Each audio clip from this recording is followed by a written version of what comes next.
handmade air suspension. You know, laying it out's a big job. Can't wait to see this thing on the ground. I think it's bad. 2016 Lamborghini Aventador. 0 to 60 in 2.9 seconds. Damn, we need to get this thing a little bit lower to the ground. The Lambo? Ain't gonna work. It ain't, man. Y'all ready to check it out? I'm Bill Carlton. I built my first truck when I was 16. And ever since, me and my guys have been out here creating with our hands. Building the biggest, lowest, baddest custom trucks and cars in the game. People don't come here for what they need. They come here for what they want. This is Texas Metal.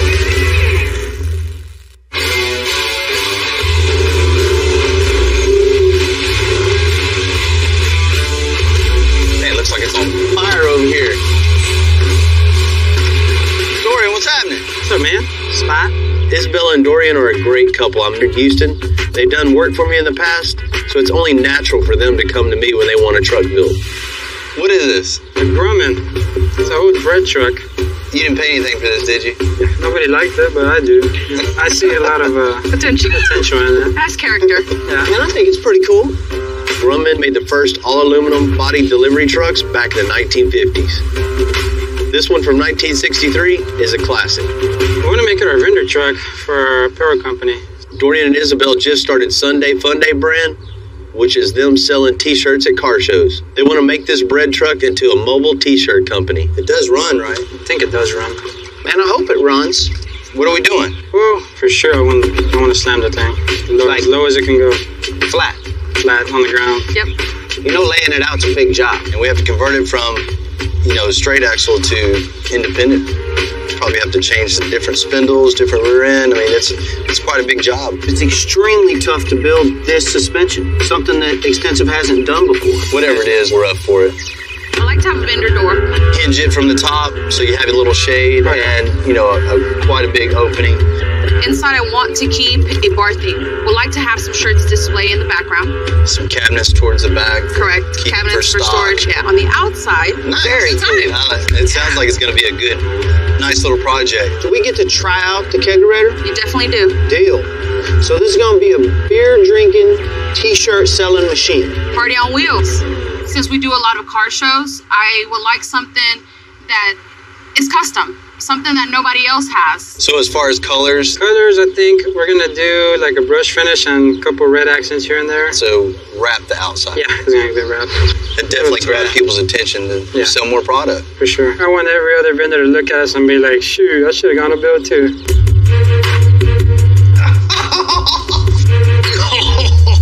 There used to be some chickens in there. I had to run them all, so Are there chickens in there now? maybe. I know I'm not going to be the one getting rid of the smell. He's getting rid of the swim. Not happening. But we definitely got a good game plan, so let's just load this thing up. We'll get going on it. Yeah, sounds good. Appreciate it. Bread truck. Bread truck. It'll be all right.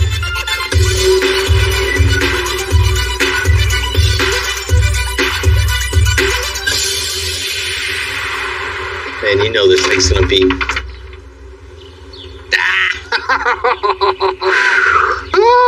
Hey, not me. He already knew. Man, look at Peaches. It's an unwritten rule at Extensive. The newest guy gets the most disgusting jobs. Good luck, Peaches.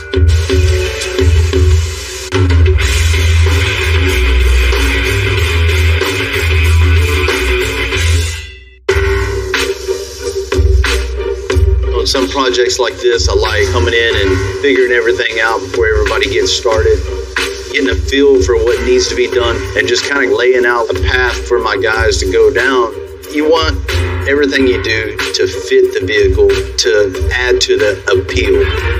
The world of custom is making it cool and people not really knowing why it's so cool. Timmy, the hell's this? It's a 63 Grumman old bread truck. Grumman because it's grungy and ugly? Well, a lot of bread loaves been delivered in this sucker. They're about to fall apart. What's the plan? You know, it doesn't matter what Dorian paid for this old truck. Whatever we build at Extensive gets our full attention. I want to make it super custom so it can slam on the ground with in-shop, handmade air suspension. Then to hold up these 3 tons of metal year after year. We'll add a vendor door to sell. This front end's ugly.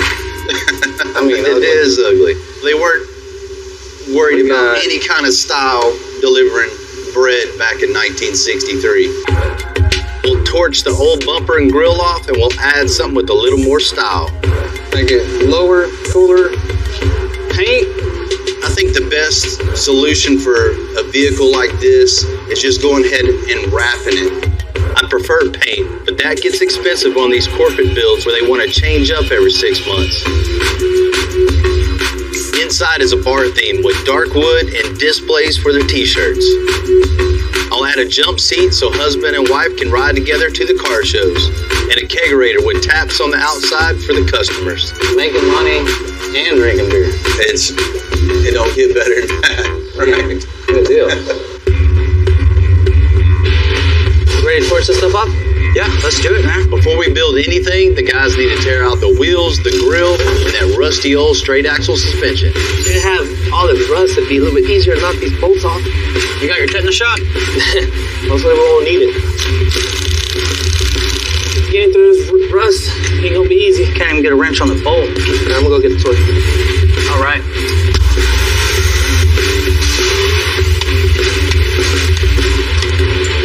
How much for that rusted old bolt? Shocks out. Got it. We got this leaf spring on this side loose. We're gonna hop onto the other side and get that one freaking loose. And we'll drop the whole front end off.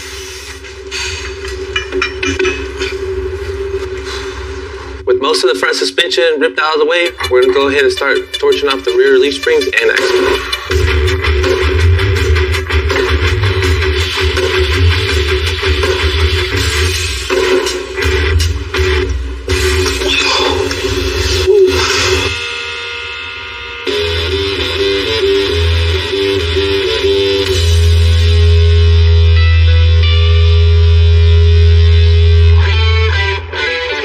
This new rear end and start mocking up the rear suspension. The body on this Grumman is aluminum, which makes this body lighter, but the entire frame is steel, so it's still really big and heavy. I want to mount the big bag, back here up underneath the frame and coming down off the axle. To properly support all this weight, we're designing extra strong 4-link mounts for the suspension. As the bag inflates, it'll raise and leads out, man. We'll get it mocked up. Cool. So I got my template that Bill gave me.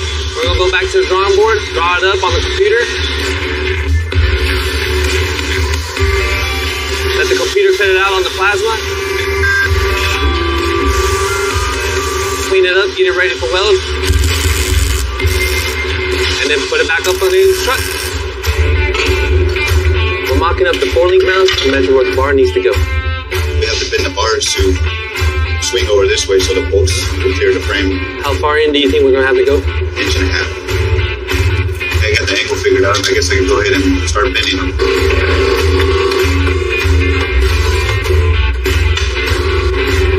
Now Rudy's welding in the crossbar, which supports the upper bag mounts. Rodolfo. Hey, what's up? Man. Your well's getting better and better and better. I see it. We're putting the Panhard bar on? Yeah, so I got the crossbar on here. I know we wanted to put it further back. Second over. The crossbar is welded in place, but now we don't have room for the Panhard bar. We definitely need the Panhard bar because that keeps the truck from swaying side to side. Ain't gonna work. It ain't.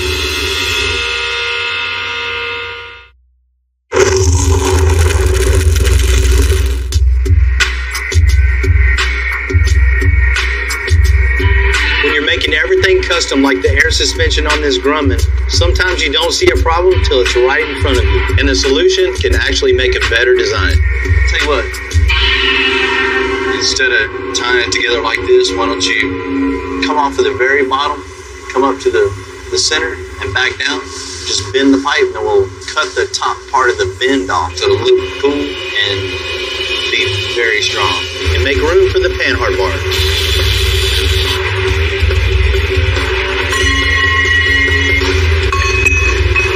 Well, I'm going to remake the center support bar for the two upper bag mounts so we tie it in to the frame so that all the weight transferred throughout the bag mounts into the frame and just support it even better.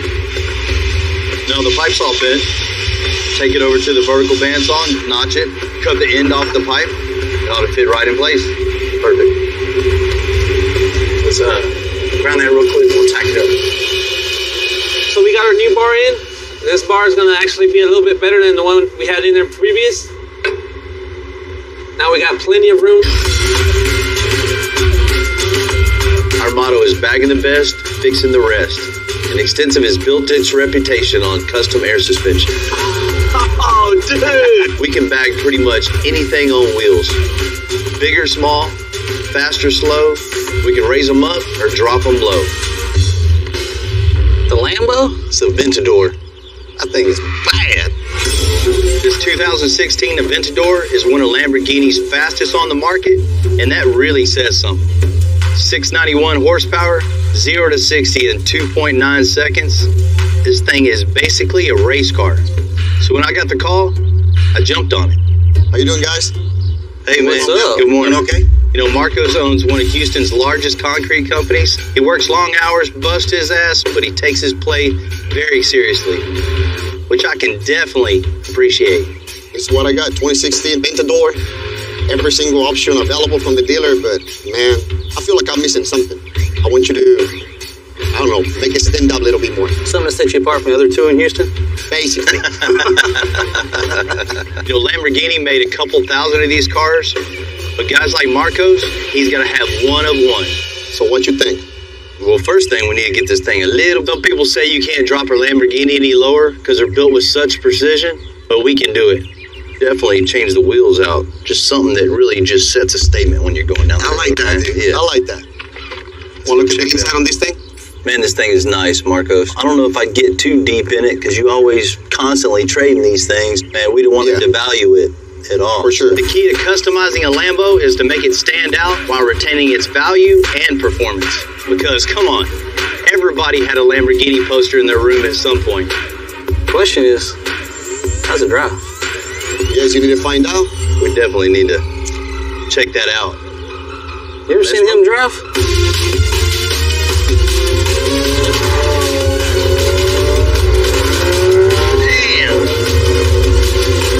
I can't wait to get this thing back to Extensive. This is going to be a fun one.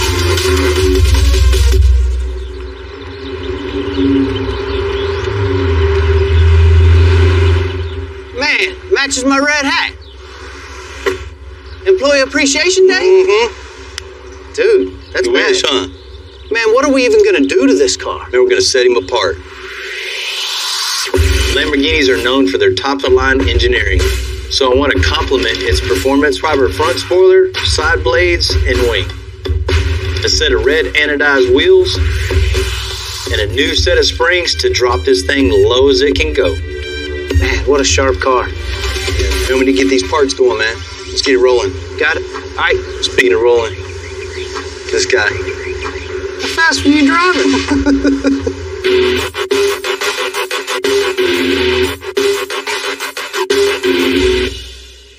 I'm going to have Tim and John start working on the Lambo. And I ain't got to tell you, we got to be super, super careful. No mistakes. Right. Literally can't afford any mistakes on this thing.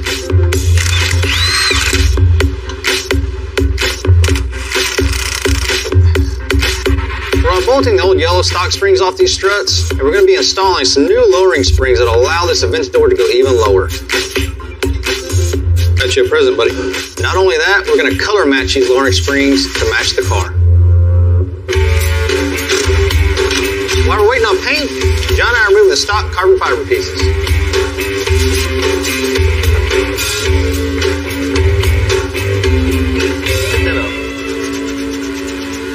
Before we did anything, it was already scraping the ground. And of course, Bill is already lower than that one. Man, that's gonna be awesome.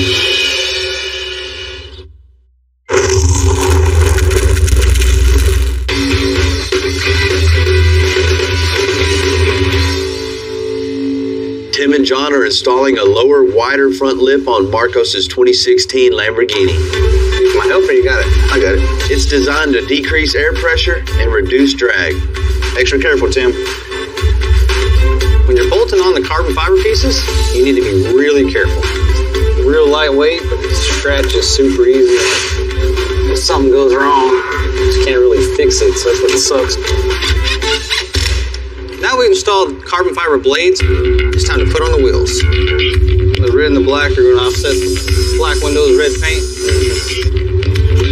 We gotta mount this face down, so the fun part is lining these jaws up in between these spokes so they don't make contact with them. Do it. Tight, tight, tight. Really, really close.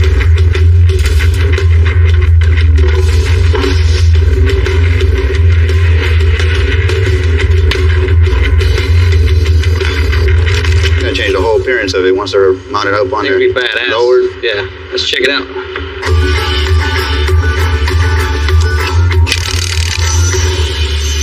With the wheels in place, we're going to lower the body to just above the danger zone. Look a lot better. Hell yeah. The shop did a great job knocking out the lowering springs real quick, and the red gives it the extra flair we're looking for.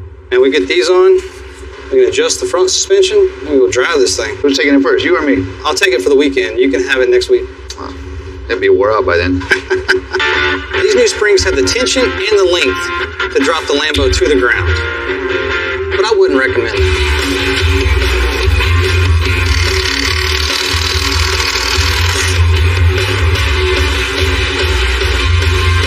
About 3 inches. You gonna measure it as I'm dropping it? And we're about 4 inches right now, John. Okay. See if we can adjust it a little bit more. Get about 1 inch out of it, and that'll be perfect. All right. John's adjusting the springs in the front. When we adjusted the rear, we don't want it sitting like this. So we're gonna take the front down to the same amount and just be 1 inch lower all the way around. A little more. Tighten it right there. All right, let me tighten it up real quick. What are we looking like? I think we're good all the way around. It measures out. What we'll do is let it drive around a little bit and settle. We'll double check everything. Other than that, I think we're good.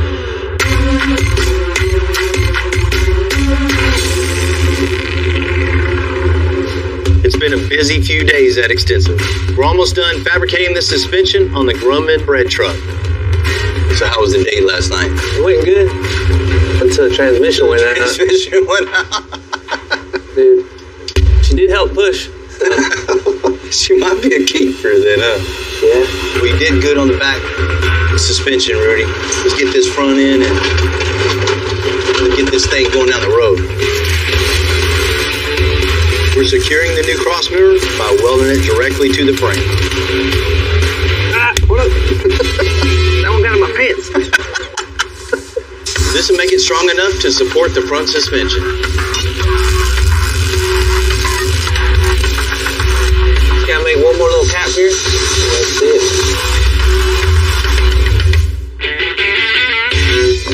Now that John and Rudy have locked the cross member in place, we'll mock up the rest of the system with the wheels and tires. Jeez. I think I'm bloated. Come on, man, let's get it mocked up. Cross members in. We got the wheel where we need it. The next step is building the lower control arm. So let's just mock it up real quick with some tubing. The control arm connects the wheel to the frame down the road. Rudy, you already know what to do, man. Take it over the table and make 2 lowers. We're gonna use the mock-up here to set up a jig. So the main thing here, I need to replicate the same angle. So whenever the arm travels, it's gonna have enough room to go up and down, and the ball joint won't bind up. This is gonna be the key part of this control arm here. Once I get this figured out, situated and tacked up, then I just go ahead and start building the actual arms. Because the Grumman is so heavy, we need to make them extra strong at a 1-inch Schedule 80 tubing. Once the bag is bolted to the control arm, it'll pivot on the cross member, and the truck will lower down once the bag is deflated. Man, that looks good. Wheels stay straight, camber's staying perfect. I mean, all the way up, all the way down. I can't stand when you let the air out of something and just it looks broke. You know, that's the advantage of building the pivot points where you want them in the suspension, because you can just keep the control arms going perfect. Let it down one more time. going to be a badass bread truck.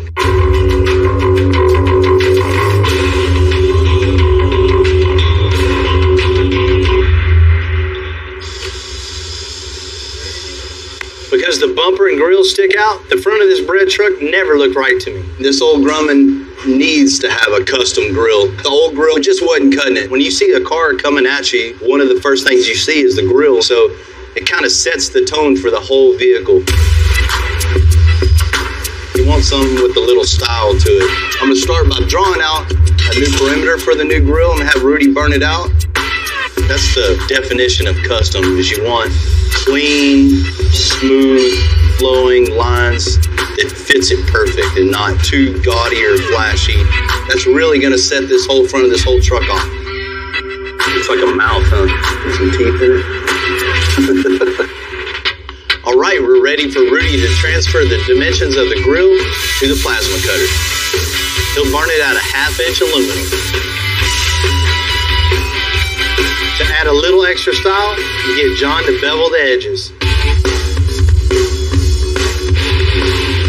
When the plasma cut this piece out, it cut it at a beveled angle.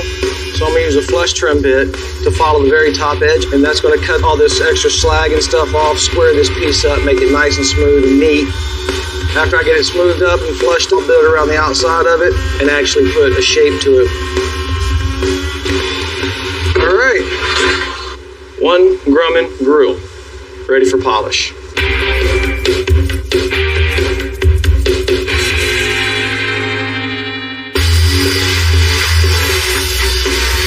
With the suspension built, John's installing the air compressors.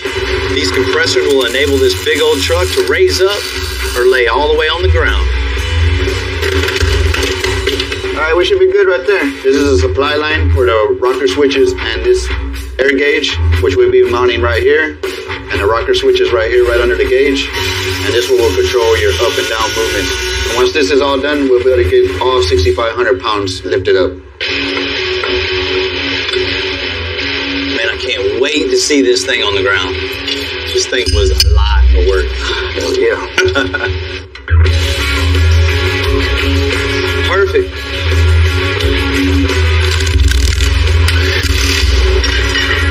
Will I drop it? Man, you do the honors here.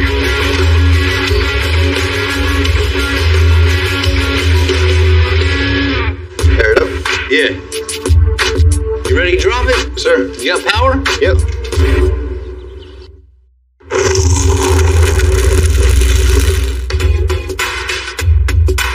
The Grumman bread truck needed an extra large, completely custom suspension system.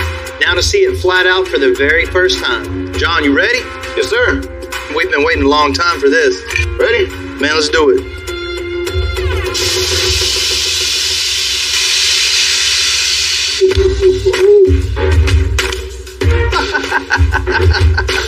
That looks good. Come check it out. Good work. Man, it looks good. I'd love to say we're almost done, but man, we're not even close. All right. John and Heath have a huge task ahead, making this bare aluminum look like a neighborhood pub. At least it doesn't smell like chickens anymore. You know what's next? Cut a hole and turn on the air conditioner. Yeah.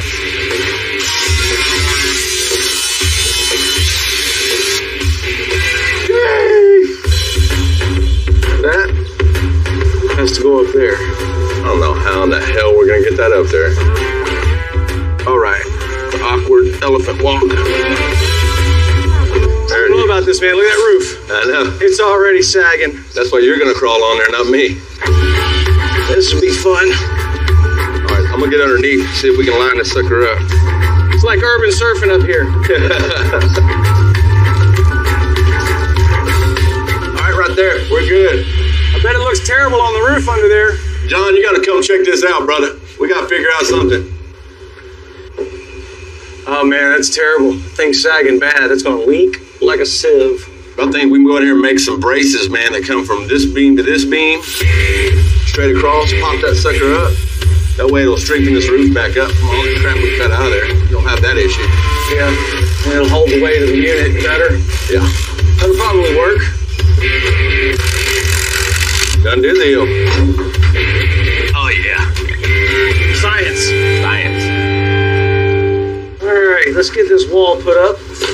We'll move on to the roof. We cut each board separately because we keep the grain going through the whole piece. So we have to cut each full-length piece into separate sections. We're attaching the wood with a combination of glue and nails. It's not our usual interior, but it's going to look pretty kick-ass. I think that's about as far as we can go.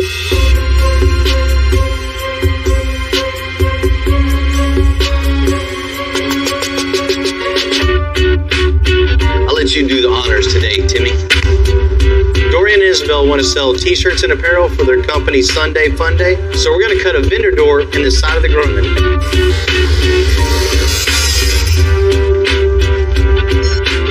Hell yeah. I'm ready to see this door fits. We're securing this pre-made door for easier access, like a glove, and a quick install. Alright? Yes, sir, I can help you. I'm selling tacos, ice cream, t-shirts, and... Hey, it's talking to you.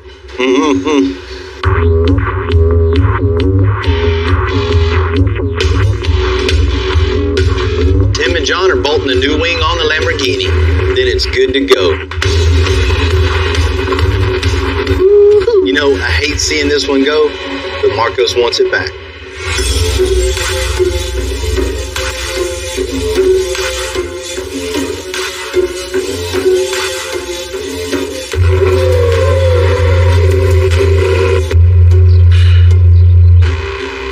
To deliver this 2016 Lamborghini back to Marcos, I asked him to meet me at the local airport.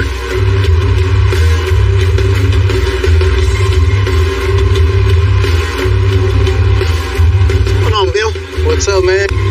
You know, the reason I picked this spot, there's a lot of open runways, and Marcos can get down on it. I'm ready, dude. I'm ready. I think you're really going to be impressed with this. Oh, man. Look at that thing, dude. Wow. That's awesome, dude. Look at that front, bro. Man. Oh, dude. You gotta be kidding me, dude. That thing even go lower, dude. Man, Bill, you went above and beyond, brother. Oh, dude. Tim. What the hell, dude? Look a little different? Man, you guys did it awesome. Man, dude. Low enough for you? I was not expecting that low, but that was cool, man. Look at those wheels. You went above and beyond on those wheels, dude. You see the stance, man. We had to make that thing a little lower, man. You For just sure. had too much fender well gap. All I can tell you, go through extensive, and it goes down. Man, the other thing, remember in the back when you look through the wing right here? Right. Man, we got you some different ones, and then Bill couldn't let them go black, so he No, painted we them to had to match color the match. car to give a little bit different touch, That was cool as hell, dude. just to stand you apart from everybody else. Definitely. That's exactly what I was looking for. Bill just did the right thing for me. I mean, it was just perfect.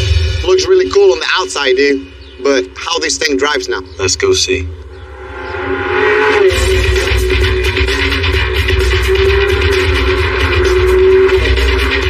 Was it worth the wait? Oh, yeah, man. I mean, suspension, it feels great, dude. It feels like better than what they used to be. Hell yeah. I was kind of worried a little bit. I mean, every time that anybody tell you, I'm going to mess with the suspension on you Lamborghini, you know, it's like, what? There's a huge belief out there lowering a car, especially a sports car, hurts the performance. Man, I love proving naysayers wrong. So what you think, man? Is this what you wanted? This is awesome, dude.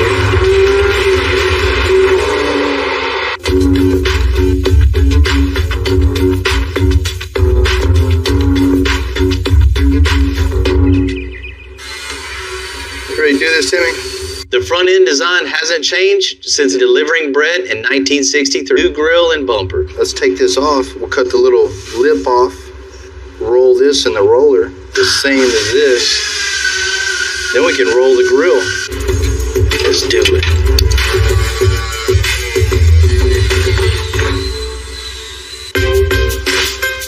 I'm gonna roll this lower panel to fit the curve on the front of the bread truck. My dad's old 1920s roller is still coming in handy. It looked just like this in exactly this condition as long as I can remember. Now that it's curved to the front of the truck, that'll work. We'll secure it with a few rivets and get going on the bumper.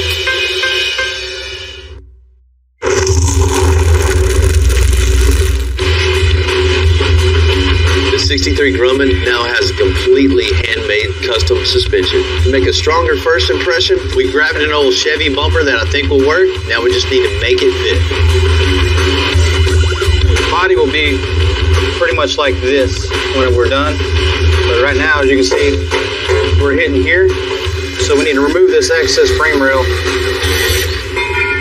Now this looks more like a modern bumper. Okay, turn it. All right, hold it there real quick. Yeah, I think we got it, Timmy. We got the bumper where it needs to be, right width. Got it split down the middle. Now we just need to come in, fill this 5-inch little gap that'll bring everything together.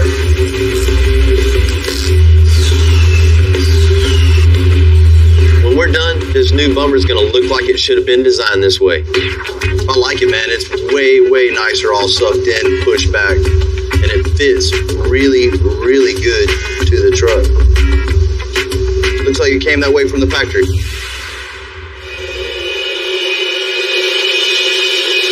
The only seat in the delivery truck was the driver's seat. Because this is for a husband and wife team, we're going to add another. So we're making support beams to tie a jump seat into. Dip in the toilet, cool it off. We're using square tubing and plates so we can bolt it in the truck. What you got, Timmy? The welder. This will go right there. I'll cut 2 pieces from the center. Let's do it. Got me a job now. Very important part of the build. Tim is building the center to bolt this seat in place. Come on, man, just look this sucker in. Up a little bit, right there. A few welds here and there, and it's good to go. Now you can sit on it. This is good, man. So I think it'll hold the weight of a grown-ass man? I guess we got the one to try it out. What do you think, Tim? Come on, man, let's get on there. See what she does. Good luck. Ain't going nowhere. Hold my hand. It was only rated for 180 pounds. Well, you made it better because it held 300.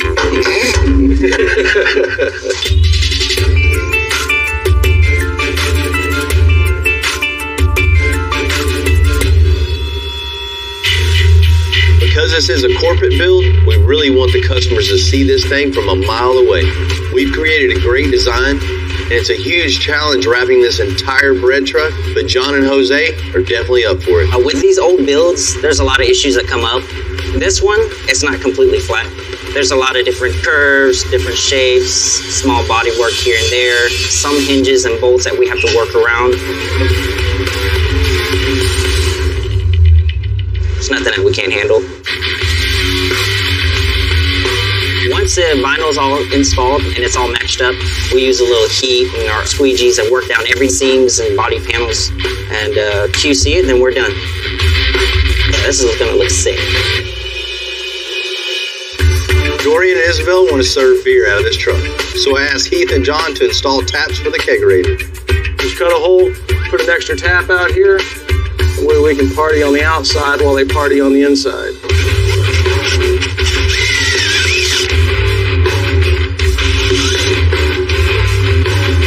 Yeah, that'll work. Let's get the keg in here and get to drinking some beer. We got these in. Now we'll just get inside. We're gonna plumb up our taps. You got it? Yeah, I got it. Tied into the kegerator so that we get beer all the way to the back. All we got is one vital component left. The keg. To the liquor store. Let's get it. There's one more part I need fabricated for the Grumman. The grill. Hold up. Man, I need you on this. Like, immediately. Jesse's my man to get it done. It's going to be pretty difficult welding this thing, man, because you got the real thick aluminum to the real thin aluminum. So just concentrating the heat on this without just totally distorting this whole thing is going to be difficult. This will mess us up till we have another piece. No, but hurry up.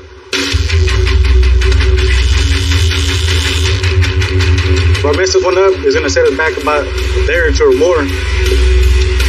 When I start to TIG, I gotta feed the rod into it at the same time as I'm pushing in with the torch. That way they can fuse together before the mist starts melting and messing up the grill.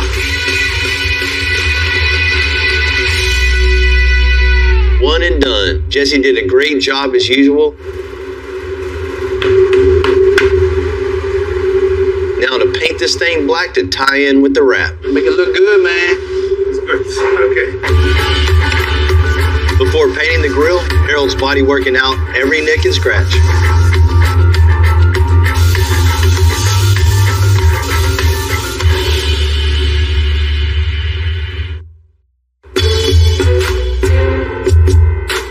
Just got out of the shop, headed to pick up a neon sign for the bread truck we're building. Luckily, I get to get out and see Houston.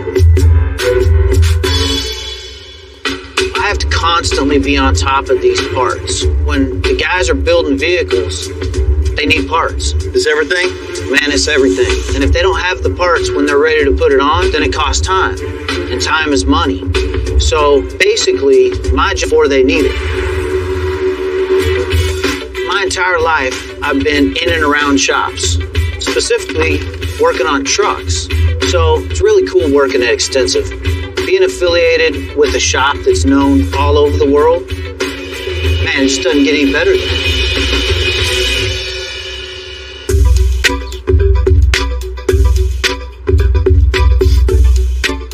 How you doing, Spot?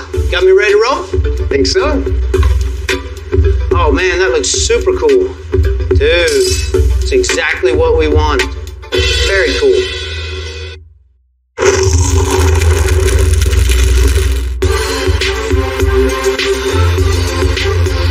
Before we give this bread truck back to Dorian and Isabel, as a t-shirt selling machine, there's a couple more things we need to check off our list.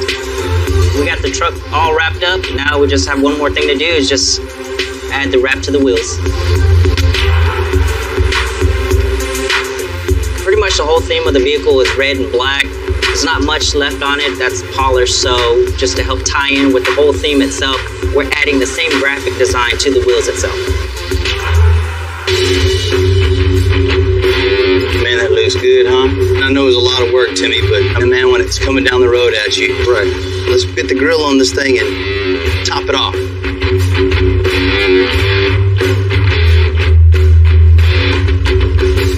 Man, Timmy, this thing looking good.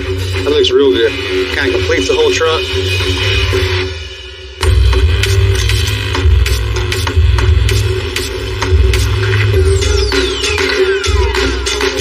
I'm super excited to see what the truck looks like. I have a vision for it, and I knew if anyone could make this happen, it would be Bill. I asked Dorian and Isabel to meet me at the 8th Wonder Brewery in downtown Houston.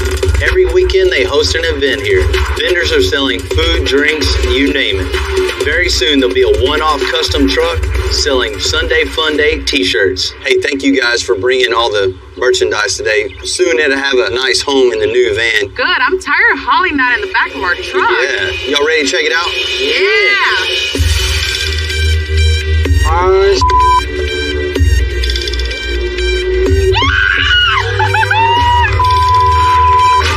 Yeah. Jeez.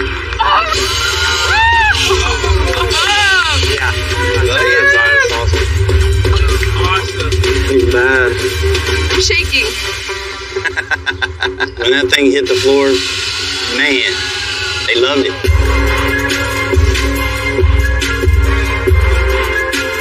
Oh my God, this thing looks amazing. He went way beyond my expectations. What's up? You ready to sell some shirts? How you doing? Good. You know, Rudy, as well as everybody at the shop, they always come through. I mean, this is just a prime example of just teamwork and my guys making it happen. Yes. Great. And we started off by doing the air suspension on it. We converted the front straight axle to independent, handmade every part and piece of it. When this big old truck pulls up, slams to the ground, you can't help but take notice. So excited to take it to shows. Custom-made wheels for this truck. And to give it the wow factor, we made a whole new bumper and grill. So the front of this truck is sleek and streamlined. Looks amazing. Got the whole side out and vendor door on the side so you can sell all your product. You know, Pixelworks did a great job wrapping it. 2 colors, embossed, printed everywhere. That blew my mind. Of course, we have your Beer tap. beer taps for you. Everything on it is going to help you promote your business and draw people to it. Yeah. This is everything we've ever wanted. This is everything that we need. I just can't wait to get in there and start selling our merchandise.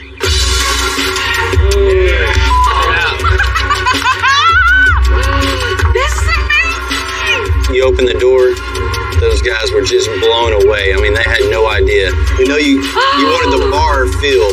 Yes! So, this is awesome. This is crazy!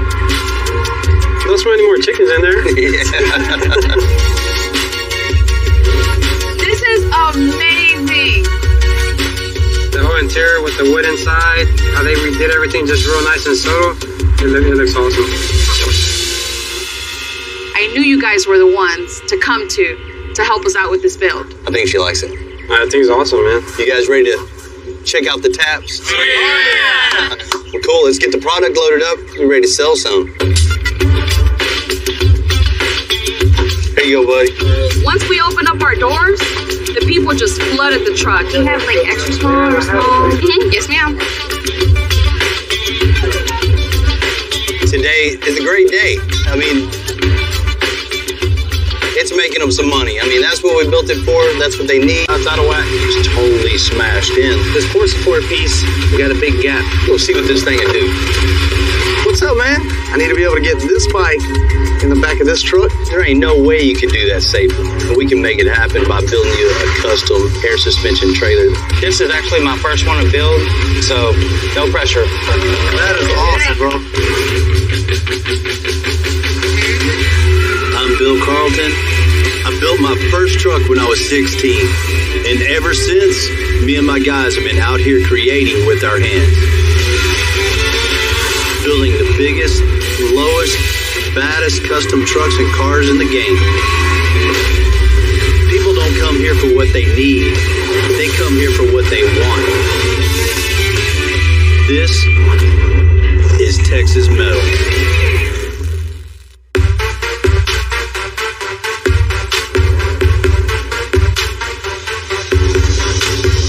For the most part, we do client builds here at Extensive. But I've been looking for a nice project to build a Baja truck out of. Maybe even make a few. You got to start by buying it really, really low. My buddy Dave says he's got a truck for me that I have to come see. What's up, man? Hey, how you doing, Bill? Good to see you. Dave deals in vehicles that he buys at auctions. Most are ready to drive off the lot. Some are just a little bit more than parts. When buying a vehicle like this, you have to do your due diligence. This is it? Yeah, that's it. It's hurt. Does look a little hurt. Yeah, it got hit hard. Hard. You wasn't playing. What happened with this truck? They don't tell me what happened at the auction, but it just got wrecked. It's got low miles, though. Real low miles. What's real low miles? 633.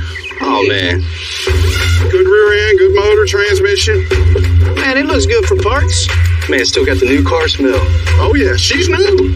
Just don't got new car look. Man, this interior is so new, we don't even have to do anything to it. You know, I was going to go ahead and salvage it, use the motor and transmission in one of my trucks. Oh, no, man. We can put this thing back together. You think so? This 2017 F-150 rolled off the factory floor with a 5.0-liter Coyote V8 engine. It's the perfect starting platform for what I want to build. Man, you can see the bed still straight with the cab. There's nothing wrong with the back of the frame. It's just the front. Man, I'm seeing making this thing into a Baja truck. A Baja truck? We can jump it. Jump it? Yeah, man. Man, this thing is missing a lot, Bill. Well, that's where you come in, buddy. Bill's not the kind of guy to scare easy. And seriously, I don't think there's anything he can't build. But this one needs a ton of parts and fixes. And on our dollar, that's what really scares me. Man, I didn't know we were picking it up to build. I thought this was parts. Yeah, that's what I admire a lot about Bill. He always sees things that other people don't. It is brand new, Bill, but it's in pretty bad shape. That means it's cheap for me, right?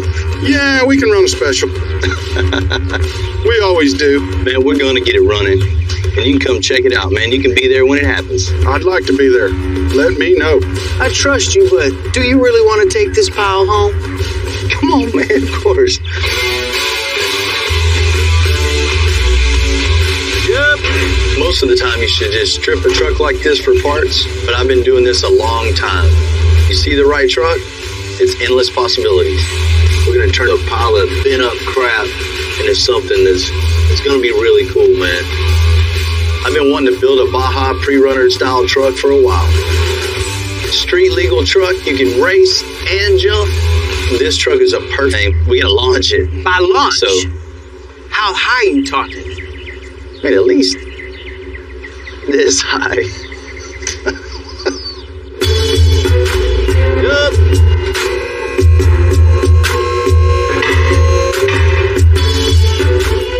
You know, Baja truck is just made to take any terrain it can possibly go through. Sand, mud, gravel. That's what a truck like this is built for. Just the aggressive stance. You look at it, it just looks pissed off. It's in bad shape. I mean, you see, that's immediately what you see. To me, half of it's here. That's a head start. What better way to get a truck like this, very little money, and turn it into something really cool and able to jump up into the air. Well, Timmy, here she is. What are we doing with this?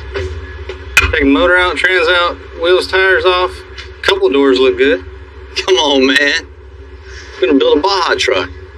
Out of this. Out of this. The truck is brand new. And on this, we're gonna have a little bit higher ground clearance in the front than the rear to go off-road, to jump things, and still be able to drive it on the street every day. Big wide fenders to go along with those suspensions, so the control arms and everything have to be really long to be able to jump. Wide bed sides in the back just for that aggressive look. Bed cage in the back, big, huge shocks. We're gonna give this thing a second life, and even better than it ever rolled off the assembly line. Spares in the back, we want the whole Baja look. I'm gonna drive it around. Who knows, somebody might need it in their life. So you're gonna drive like Bill, and we're gonna drive it to the max. Anything we fix after that is roadworthy 100%, because you drive, hell yeah, 200% worse than anybody I know. Or nothing breaks, we'll just keep it as a shop truck. Take it to lunch every day. Lunch, Bill's credit card for gas. No? I'll sell it then. He thinks he's gonna sell it when he finishes it? I'll believe it when I see it.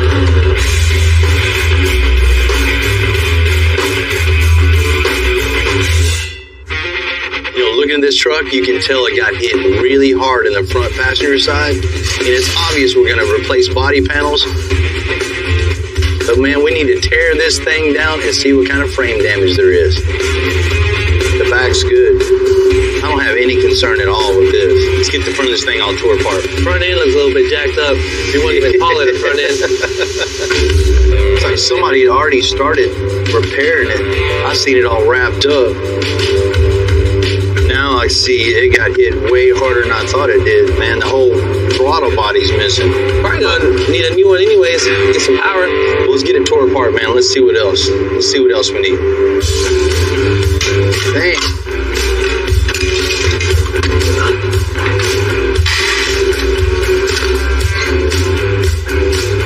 You see the little charcoal canister is totally busted. The deep gouge in the cross member, gouge in the transmission pan. The front of the frame is totally out of whack. You can tell somebody's already tried to repair it. I'm nervous about how the uncompleted repair job is done. Hopefully from the point they repaired back is all good. But we won't know anything until we run the string line and go from there. We're going old school to measure the straightness of the frame. You know, plumb bob's just a tool of just knowing if you have a straight line or not.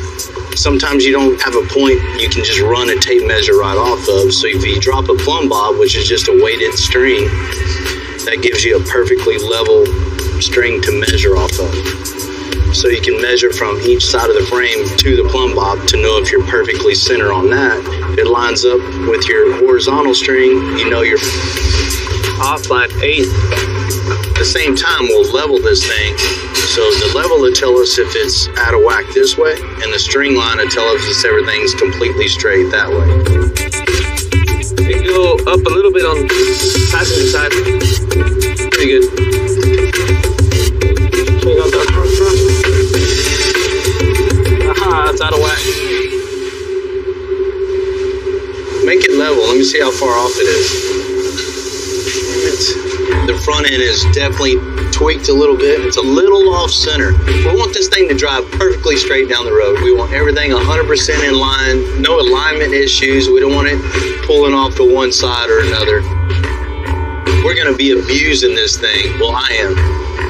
We're going to put it to the test. So I want to make sure everything's going to hold up to what we're going to throw at it.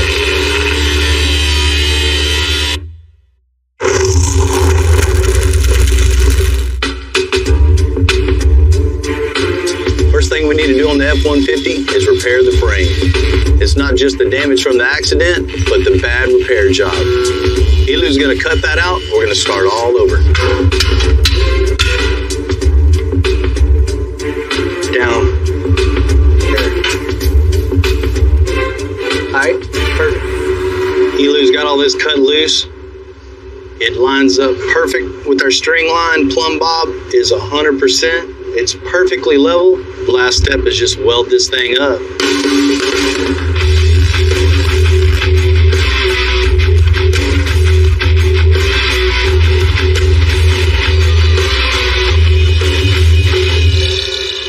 Man, Lulu, that looks real good, man. Can't even tell anything ever even happened to it.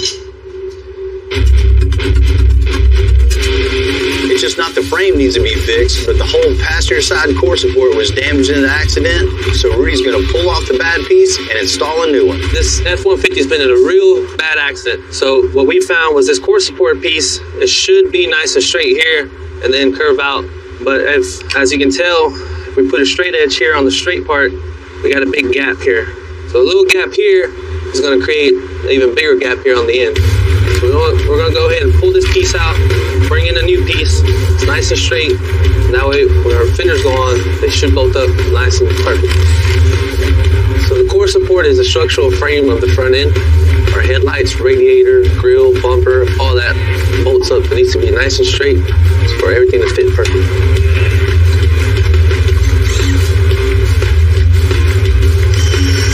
We got our new core support fender piece in. As you can see, this one's nice and straight, so we'll go ahead and bolt it all up. After that, we'll be good to go.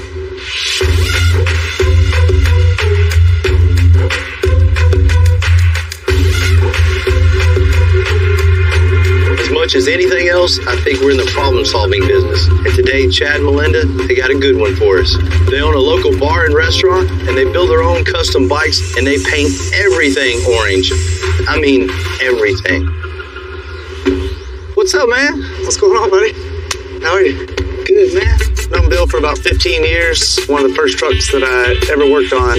Bill did the air ride suspension on it for me. What you got here? This new one you built? Yeah, we got it done not too long ago. It's a 08 Road King that we built. Put the 30-inch front wheel on it, fully bagged it out. Of course, our orange color on it. Man, it looks good. Thank you. But we're having a little issue. I need to be able to get this bike in the back of this truck. So I need to come up with some type of ramp system, some kind of mechanism that'll fold out, something. Man, come on. You can't be... There ain't no way you could do that safely. Got to figure out a way to get it hauled or some air suspension trailer that it can drop completely flat on the ground. You can ride this bike right up on it, strap it down. Easy. And safe. A custom trailer. That's expensive. What's expensive is dropping this off of a ramp coming out of the back of this truck or hurting yourself. Bill's vision is just different than anybody else's. When it comes to metalwork, he's a true artist. My thing is, of course, is go with the orange theme. Everything's got to match. Hell yeah. We can powder coat it orange, no problem. Put some black wheels on it. Make everything flow and match and look totally custom. You good with that? Yeah, let's do it. Cool, man. Let's go right up. Let's get you going, man. You can't be having no ramp. Come on. All right, let's do it.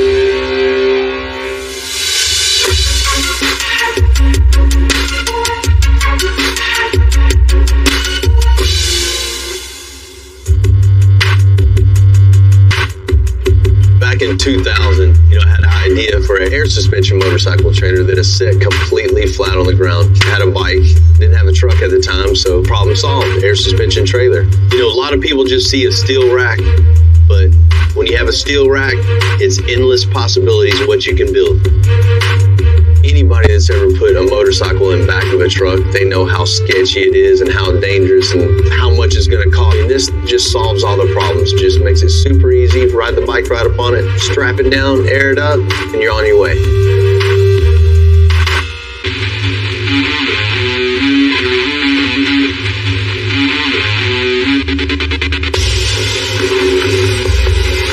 Jamie's one of our best fabricators and a biker himself, so he's going to help me build this trailer. Thanks, man. Each and every one of these trailers start out on the same template, but we customize each one depending on the style and size of the bike. And you know this one, it's got to be orange.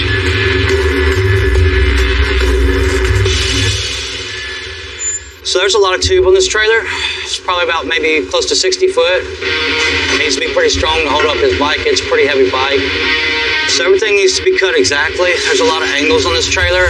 If I get one of them wrong, it could look crooked. It could not be the same on each side. I need to ditto each side and make everything perfect to the jig. So it's real important all my cuts fit nicely.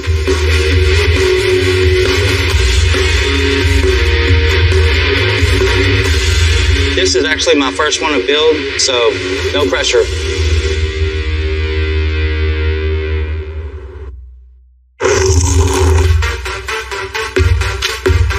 Me and Jamie worked late into the night to make this custom trailer for Chad and Melinda. The frame is mostly welded up.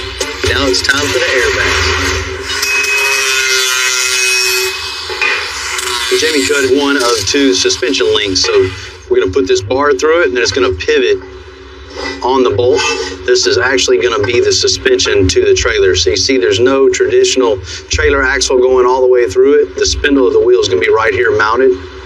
We're going to trim it all down so the fender will weld right to it, but that's it.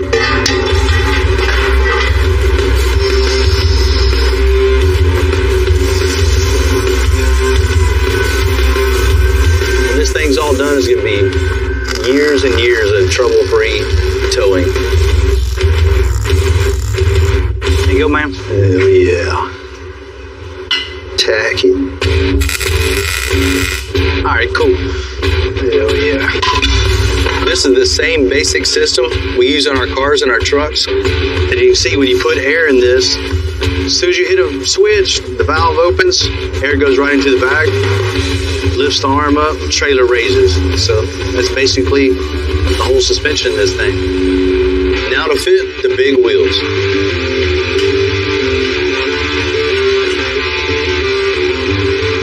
Yeah, get that up there, a few quick measurements, and start wrapping it up.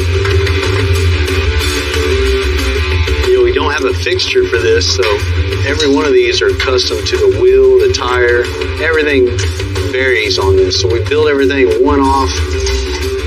And you see the links we go to make sure everything looks 100% straight. Jump up, measure that real quick.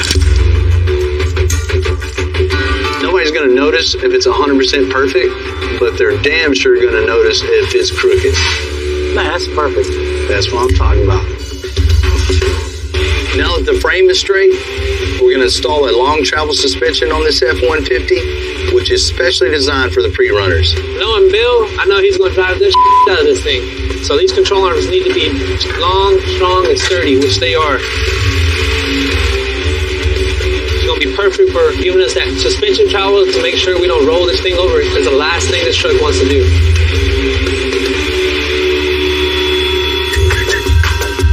We're installing the coilovers and shock. A coilover is a shock and spring compacted into one unit. This allows adjustment for no purpose. Of course, Bill's going to go with the biggest shock he can. He needs the biggest shock to have the softest landing. Push it down at the same time? The shocks keep the truck from bouncing, so it sticks to the road better, no matter how bumpy the road gets. We got our whole setup here installed. Our spindle, the lower control arm, upper control arm, our coilovers, and our shocks. Our wheel is going to stick out pretty far out from the body due to our longer control arms. Give us a little bit more travel on our suspension. As much travel as we can get, the better for us. Now, Elu and Rudy are installing the brakes. This thing is going to take a beating. It's very important to have super strong stainless steel brake lines.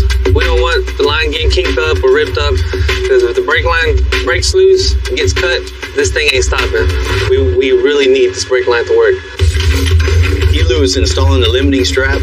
The limiting strap keeps the suspension all nice and tight, so when you leave the ground, it just won't overextend and get all in a bind. Now that I have all the limited strap mounted and the brake line mounted, well, the next step is to mount these reservoirs that are just hanging out right now, but we're gonna fasten them down for whenever he's up in the air, they won't be all over the place.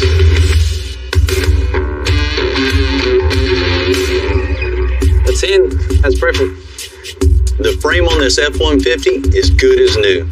To turn this thing into a pre-runner, we're gonna add some reinforcements. I mean, 4,000-pound truck landing nose first, it's gonna take a beating. So I wanna build a brace goes from tower to tower. So when we jump this thing, the towers just don't fold in. They're so tall. And that's a ton of leverage coming down. Sounds good. We'll roll a piece an inch and a half, schedule 80, something real heavy, and then we'll bend it so it gives it a nice little contour, little style to it. All right, man. Get my little notepad out here. The 9 and 7/8. And roll it and we'll just lay it out on the table. I just want a little bit of... More, you try that too. No, that's good. Just don't want it straight. I want a little style to it. But going off the little quick, simple sketch and the measurements I took off the truck and just transferring it over onto a piece of paper so it's actual size. Set my angle on the old computer here. As long as I transferred my measurements to my paper correct, it should fit perfect. First time. Should.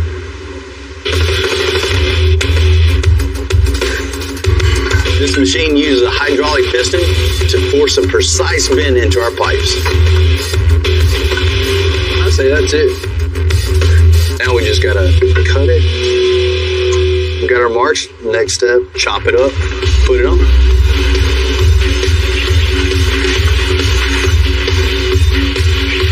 Think it's gonna fit, Lulu? Wow, we find out in a minute. We set it down. Man, that'll work. With this being bent so much, it makes it weak here. When you bend a pipe, it weakens it a little, so I'm gonna double it up and make this thing super strong. Let's bend one more. We'll kind of lean them apart and we'll have extra strength, man, for jumping. Oh yeah, it'll be a lot stronger.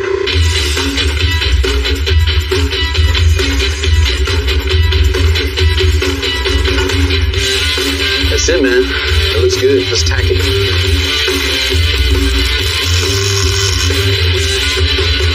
Man, that thing's gonna be super strong, Lulu. That's never gonna fold up on us. Right in the middle of this, man, to hold all this together, it'll be pretty tight.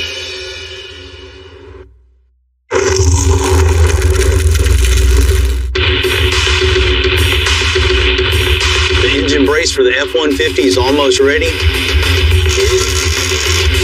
Rudy's burning out a plate so we can tie this thing all together. It's gonna be super strong.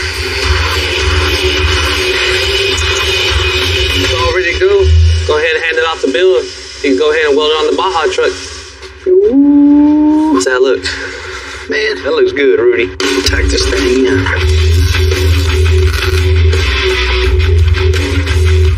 We're just gonna pull this thing off, take it over the table, weld it up.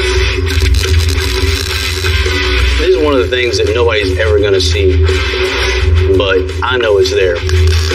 Every part and piece of this is done right. And that's how we did it. All welded up, ready to go to the powder coater.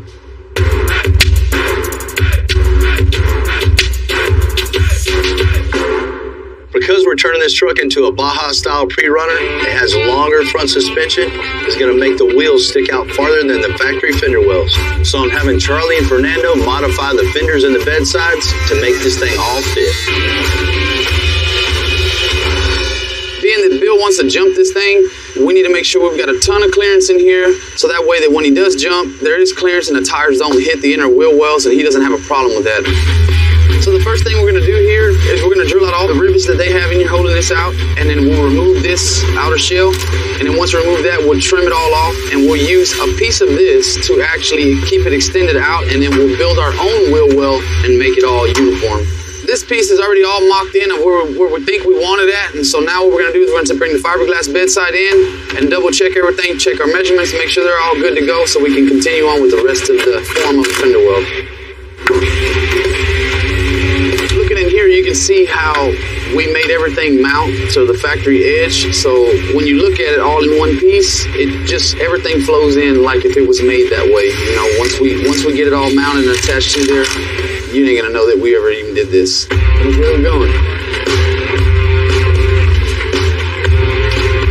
Alright, thanks guys. Appreciate it, man. Charlie's laying out the fiberglass mat to mend this thing all together. It's gonna be super strong and super light. Fernando is filling in all the little cracks and crevices with body filler, so it's gonna be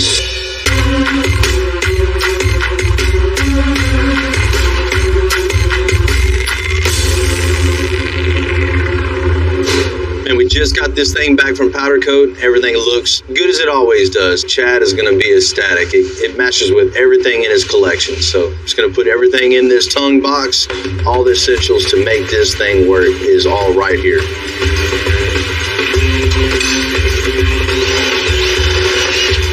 Cool. What we got so far, obviously the battery, air compressor, and 3 sets of valves. So we have a valve for the tongue, a valve for the left, a valve for the right. No matter what the load is, if it's an offset load, you can add a little more pressure to the left. Or if you got a little more weight on the right, you add a little more pressure to the right. Ready for that tank.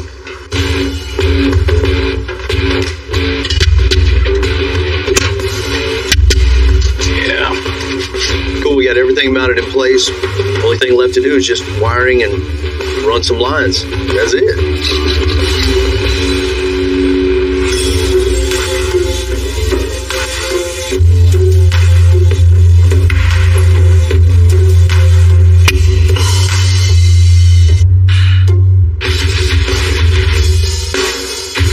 Parade every Sunday. They're going to be showing up here any minute to his new bar, so I figure what better place to give him his trailer.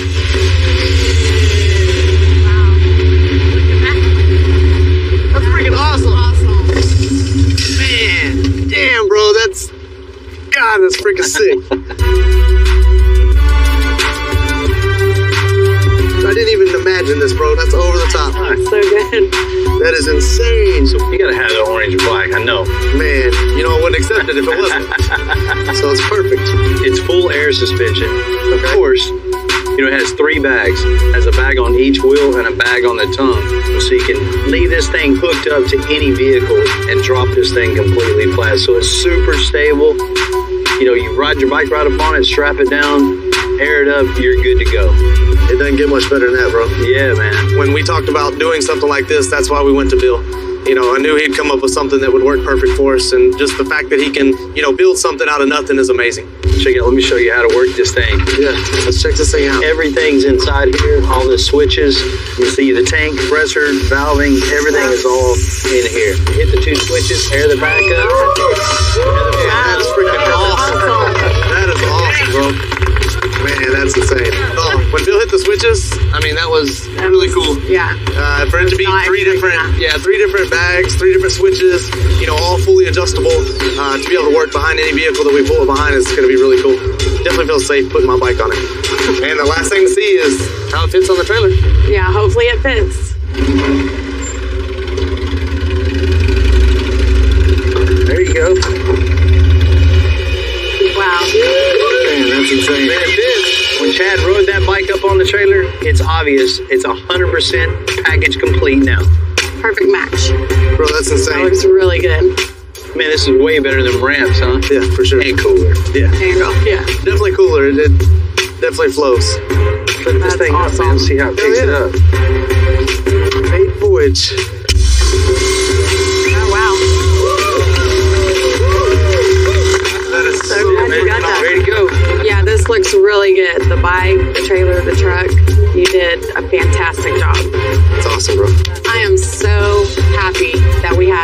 build this for us. It just looks amazing, and I'm super excited to get it out on the road.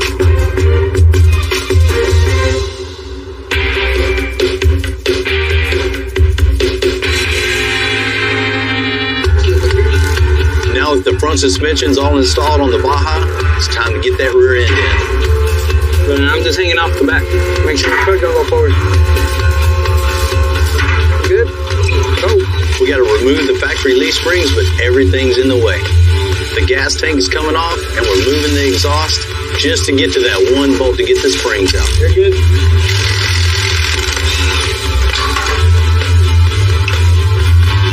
This is our factory leaf spring, and this is our new spring we got right now. You can see the difference. One's way thicker than the other one. Our new leaf springs packed with a whole lot more leaves for better absorption, whereas our factory one only has about 3.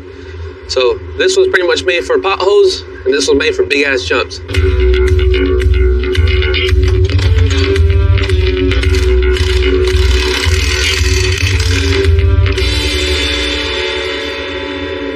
And now we got the leaf springs on. We're gonna go ahead and throw the rear end on there and bolt it up. Whoop. All right, hold it. Get that side fastened down. We got the U-bolt plates. Hang on for a second, Rudy. When you're down on your luck, just hang in there. Mission. All we need to do now is install the shocks, new wheels and tires, and it's ready for a test run.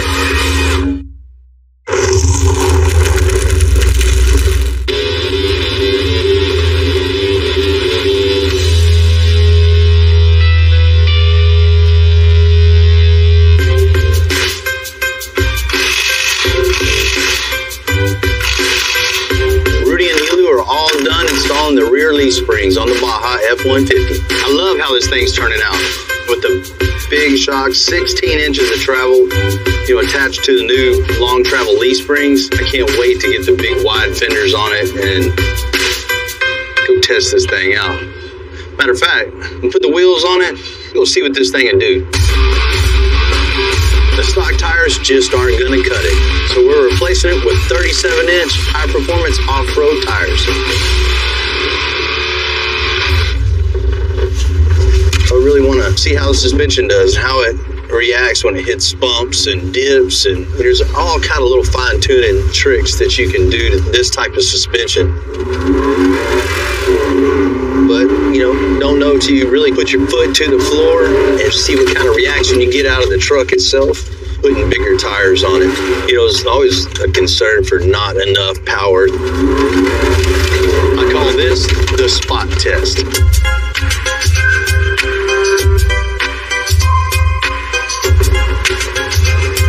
Spot size.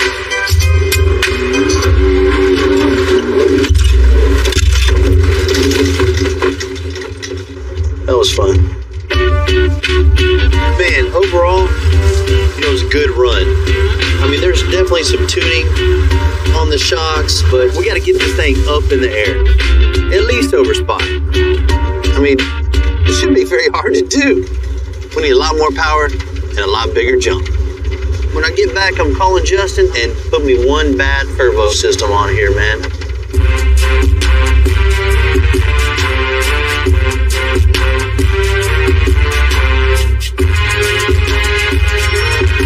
What's up, man? So it's Carlton. So I want to launch this thing, and it just don't have the power to do what we need to do. Well, good thing you got this Coyote motor, man. These 5.0s are good platforms. We can do a single turbo, something that'll come in, hit hard, hit like nitrous, man. It'll be good for this pre-runner build. You can see about 20 horsepower per pound of boost. It'll be enough for Bill. No Bill, man, no telling. What's the plan? What we can do is we can use the factory flanges, and we can build from those flanges forward to our turbo. All right, I guess start taking that exhaust down.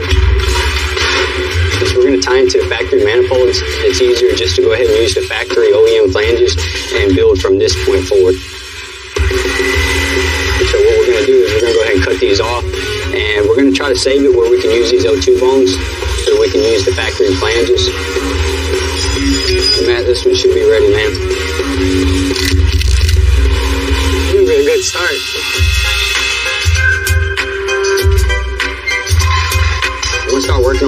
side, which is everything on the turbine side of their turbocharger. Buddy Matt, he's going to start on the cold side, which is like the intake and the discharge off the compressor housing. The hot side of this turbo kit is what feeds the turbine wheel.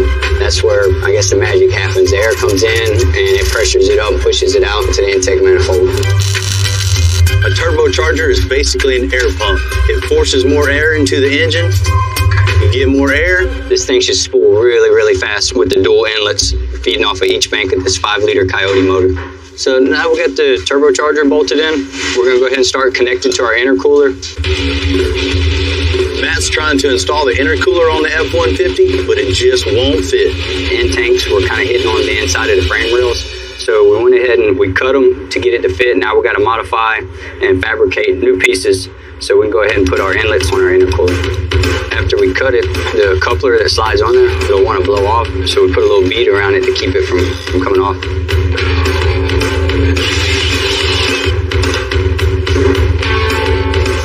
I'm going to cut it on the saw and then make our bend.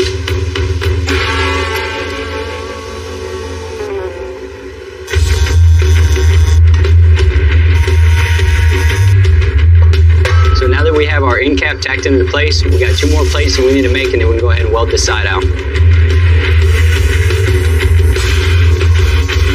Now that we have our end tanks modified on our intercooler where it fits in between the frame rails, we're going to go ahead and get it installed now. Looks like it was made to be there. We're going to give it a once over. We still got to run our oil supply line, our drain line. We got a couple fittings that we need to install. This is our downpipe on the extender zone. We'll know exactly where we need to go with it. Charlie and Tim are finishing up the body modifications on the front of this Baja. We'll set the fenders up here and rough them in and see what we got. Yeah. With way wider fenders and a fiberglass hood. Right now, I'm making sure that the fiberglass fender doesn't hit none of the original mounts or on the cab or anything like that. So if it does, we're going to mark it now, trim it out, and then test fit it again to see how we look. Boy, look at that. That's 100% better right there. Let's grab the hood. Let's do it. Here we go. This thing is going to be a beast. Yeah, it's going to look real cool. My dad always told me that when I was little, I loved getting those little die-cast model cars we had to put together. He would buy me one, and then he would see me put it together, and then he'd see me taking it apart, and then putting it together again. It was always a fascination in tearing apart vehicles and building something better than what we already had. Our biggest tool and one of my favorite tools is our plasma cutter. Before, there was plenty of parts that we would have to do hands-on, whereas now, computer does it all in what I would do before. Bill hates computers, and to me, computers is one of the biggest things I like to use. When we first got the machine, nobody really knew how to run it or who was going to run it, and I asked him, I was like, hey, so who's going to do it? And he just kind of like looked at me and was like, well, who else? Working with Bill, he does have high expectations for everybody, which is a good thing. He doesn't want anybody else to fail, because the way I see it is if we fail, then he fails. So, of course, he's going to want us to exceed in everything that we do, but of course, he always wants it done in 2 minutes. So.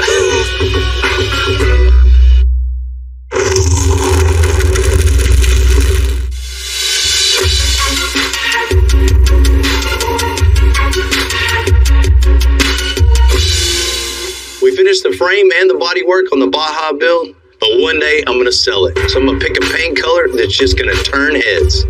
Charlie Murphy. So, man, what you got now? Man, I need to pick a color for the old Baja. Man, what color are you thinking about? Let me get this paint chip off and see what's up. Probably one of them too. One of them too? That one right there? That's it, man. I chose a burnt orange metallic that'll make this Baja look like none other. So this is what we got here. This is the color that Bill wanted. It has a lot of pearl in it and a lot of metallic in it. And as you can see, it looks real good under the light. The first thing I painted when I was a kid, I painted a bicycle. You know, I started out rattle cannon, and you know, and it started from there, and everything just kind of escalated. And then I ended up painting a 71 GMC, which was, you know, my truck. Me and my uncle did it together, and that was an experience. And then from that point on, it was over for me. There was no going back. So this here is an unusual color for the Baja truck because half a gallon is pearl. Usually you got like 15, 20 grams. This one here's got 700 grams of pearl, and then it's got 600 grams of a different pearl, so that's half a gallon right there, you know what I mean? So this is gonna be beautiful out in the sun when he jumps over Spot's head. When I see something in my head, I know I can do it. I know I can do it. This F-150 was a little rough when I first got it. We transformed it into a totally different truck. Dave is in for a huge surprise. He has no idea. I'm heading out with my guys to test out this Baja truck. As promised, I'm inviting Dave to come check it out. Y'all got that truck done, huh? You're gonna be blown away when you see this truck. Really? It's not the same truck that we got from you. Damn, that is completely different. I told you so. You sure that's the same truck? Damn, I cannot believe it. Yeah, man. Sure you do it. Bill can do it. In typical Bill fashion, you know. Gotta tear it up. Told you. You sure that's the same truck? Promise you. Come on. Bill, you sure that's the same truck? Man, I can see why Dave is shocked. This thing doesn't look anything like it used to.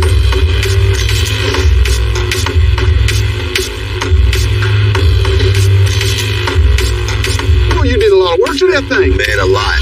Started off fixing the frame. We put the frame back together, so it's nice and straight now. The integrity's back in there. I never would have thought you'd have been able to fix it. We went ahead and took off all the old suspension, what was left of it, threw on their new long travel suspension, put some big old shocks and coilovers in the front.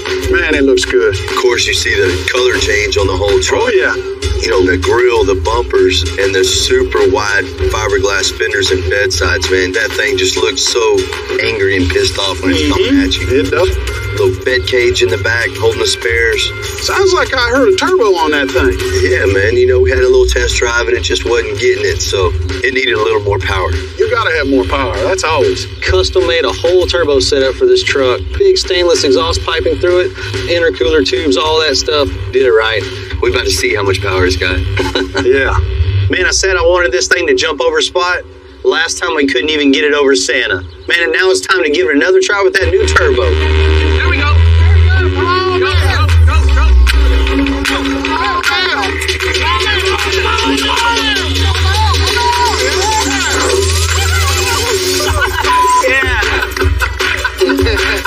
Whether it's dropping a vehicle down low, raising one up high, or jumping one through the air, you gotta have a good team. And I got some of the best around. I can't thank my guys enough. Bad. There it is. You got this. You got it. Hell yeah. Man, that's gonna work. I told you. I know. Yeah. Hey, Bill, I gotta tell you, I never thought you'd have pulled it off. Man, that truck was hit hard, and you made it come out good. I really like that thing back. You think we can do something around 75? Oh, man, come on. That thing's still too new, man. I need a little bit. Let the new wear off. I'll give you first choice, man, when it comes time. I'm interested. Let me know. All right. I wasn't planning on selling this truck today, but, you know, after I'm See families doing that no more. then you don't. Get rid of everything that's underneath and just start over. And then the fun part, the steering. Hating myself already for coming up with another one of these ideas. 1966 Cobra replica. Mr. Roll Bar. For looks and for safety. So it's going to be a little more complicated than I thought. We got to create the structure underneath to hold all this together. This will make it or break it. Yeah!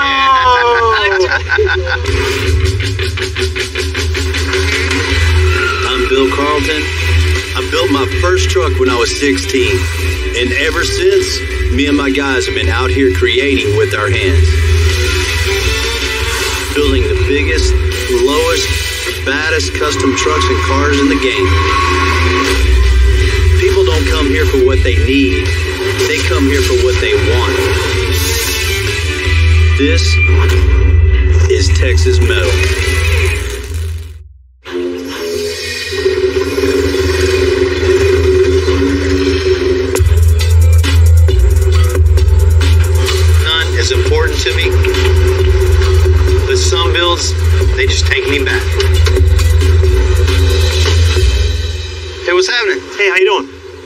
Scott.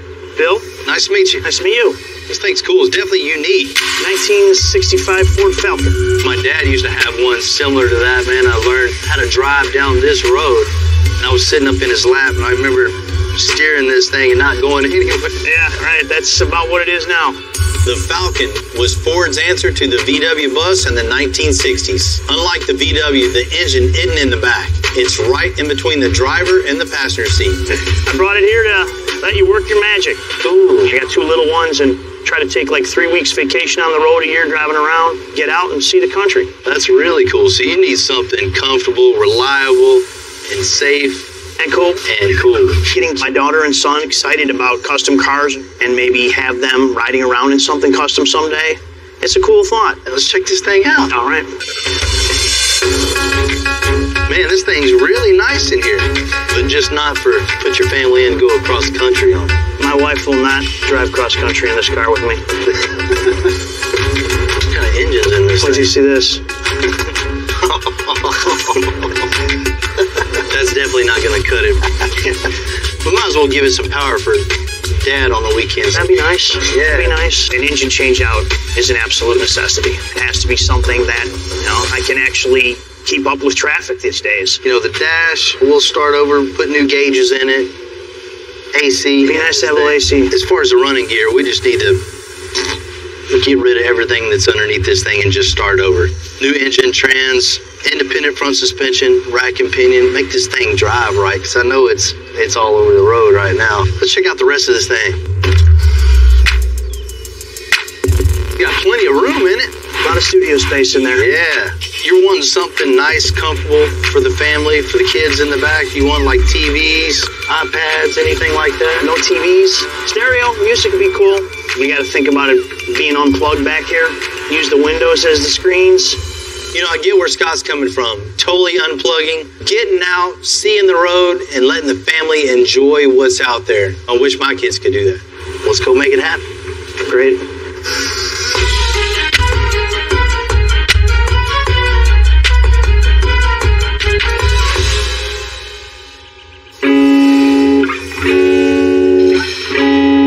Nothing worse than rolling up to the rest stop and seeing the exact same vehicle with a different family in it. But Scott's got it figured out. A van for the family and a cool custom van for old Dad.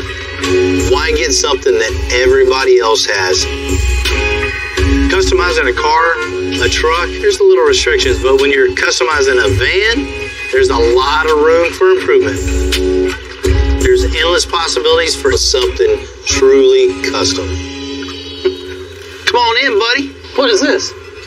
Thing's cool, huh? This thing's real cool. Scott is going to use this thing to take his family all around the country. Man, you really don't see families doing that no more, just getting together and hanging out and driving. Then you don't. So we're going to make something really cool, comfortable, and dependable. Something they can take from state to state to state. This thing's got some miles on it. No motor. It's definitely seen better days. We got to change the power plant. I'm thinking it's a Ford truck, so we got to stick with the Ford engine. Let's go with the EcoBoost and plenty of power. Super sporty. He'll love to drive this. Hey, check this out. See, look at this. Yeah, it needs some suspension work, huh? It needs a little bit of suspension work. We're going to go through this whole thing, front to back, bumper, nice rack and pinion on this thing, and something that's really stable and tight and fun to drive. Going from that, reconfigure the dash. He wants AC in it, of course. With all this glass in it, It's going to get super hot. This interior, man, has got a ton of room. This is going to take some work really dialing it in. So Heath and John really got to get creative, use this space wisely, and make it comfortable for the whole family to be in it. You sure you want to give Heath and J-Live just free reign to do whatever they want here? No. There'll be taco sauce all over this thing. 4 disco balls and 15 speakers right here.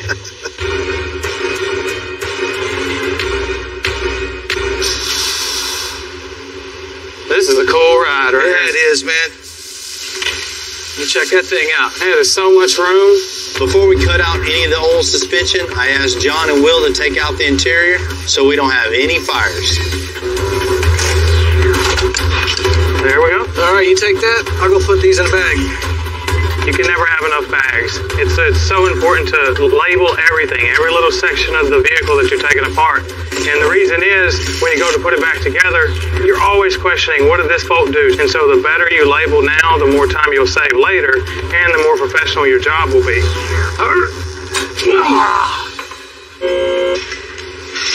Man, vehicles have came a long way since this was made, huh? Mm-hmm. First thing we're gonna do on this is just rip out all the suspension, motor, trans, rear end, the whole drivetrain. Let's have a bare van body underneath this thing.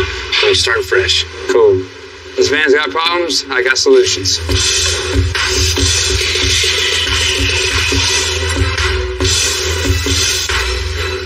If it's got the leaf springs cut out and the shocks cut off, go ahead and raise it up and this thing should just fall right out.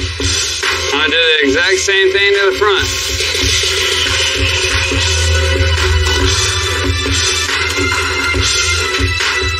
Since we're going to be pulling the transmission and the engine together, I'm going to go ahead and pop our transmission linkage, shifter linkage, all that stuff. Take a couple bolts out on the bottom. Things should come out pretty easy. Now I got the big factors out of the way. I can come through here and just tear this thing down completely.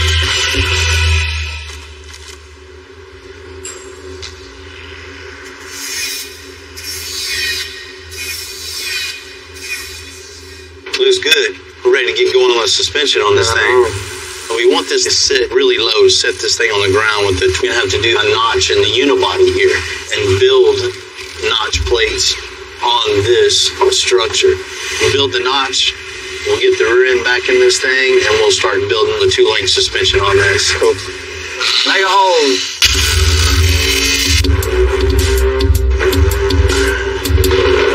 This whole van is a unibody construction. What that means, there's no full frame underneath this.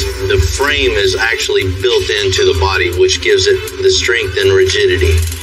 All this is in the way, so we're going to start by cutting all this out, get our cross member in, and then we'll go back to connecting it all back together as one. So you see the line, how everything lines up with the top of the frame rail. This is exactly how we want it. Perfect line, straight across. It's going to be level with the top of the frame and the bottom of the frame. Once I get this tacked in, I can cut the bottoms of that off to where they're even with the frame. Now that I got the ends cut off, I'm going to go ahead and make all the pieces to box this in. It's all going to be out of flat bar, same size, same thickness. So I'm going to make everything all at one time. I'm just boxing in the C-notch right now. Just all those pieces I cut out on the iron worker, tacking them in, making sure everything's square, true. And just get this all tacked in, weld it up, then I'll be ready to cut out the center.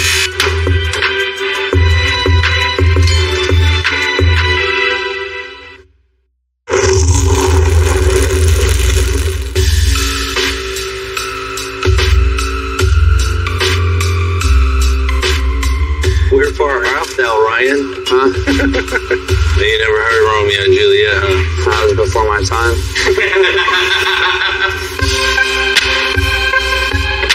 You know, this old Ford Falcon van came with a straight front axle. We're going to convert it to an independent front suspension. Ryan finished the notch on the rear end. Now he's making space for the new front suspension and the cross member.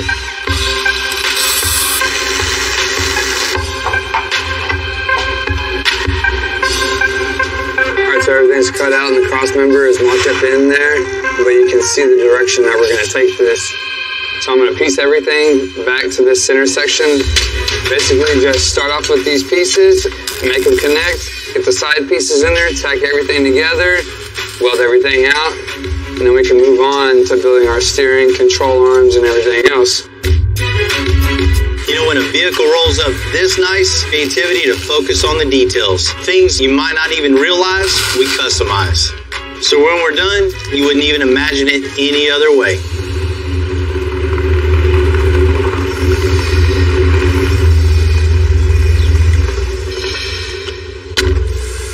What's happening? Hello, how you doing? Hey man, good. Juan, nice to meet you. Nice to meet you. You got the little Cobra, huh? Yes, sir. But this thing looks fun, a little replica. It is a little replica. You know, these cars are super cool. Original Cobras, 7 figures. Even the replicas are 6 figures. Real or fake, It's still a pretty cool car. What do you got under the hood? Let's go ahead and take a look. Man, a little Chevy big block, huh? Yes, sir. I definitely wasn't expecting that. A lot of people usually don't expect that when they see it. It's a 454, plus it has a 400 turbo transmission. Well, I already know this thing has plenty of power. That's one of the reasons why I'm here. I need something for protection, something for safety. It's got that much power? It feels that way to me. I can definitely see a roll bar back here. You know, that's one thing it's definitely lacking. And for looks and for safety. I like it. I think to really get the feel of it, to really see what you need, I might need to drive this myself and kind of see how it feels, you know what I mean? Hop on it. Yeah? Yeah. You know, when you're building safety equipment, see what the car feels like.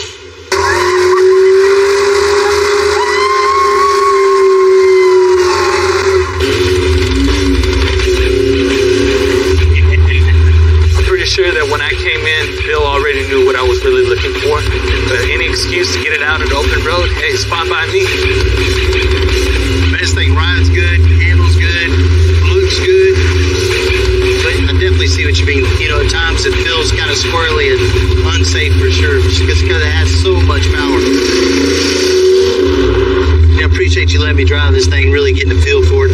It actually does help with the concept of the styling of the car. Yeah, that's the only true way to get an understanding and seeing the need for it. For sure. Or maybe, yeah, it does need it. That was something, wasn't it? This thing's fun to drive for sure. We'll take care of it for you, man. I appreciate it. Let's go do this paperwork. Thanks, sir.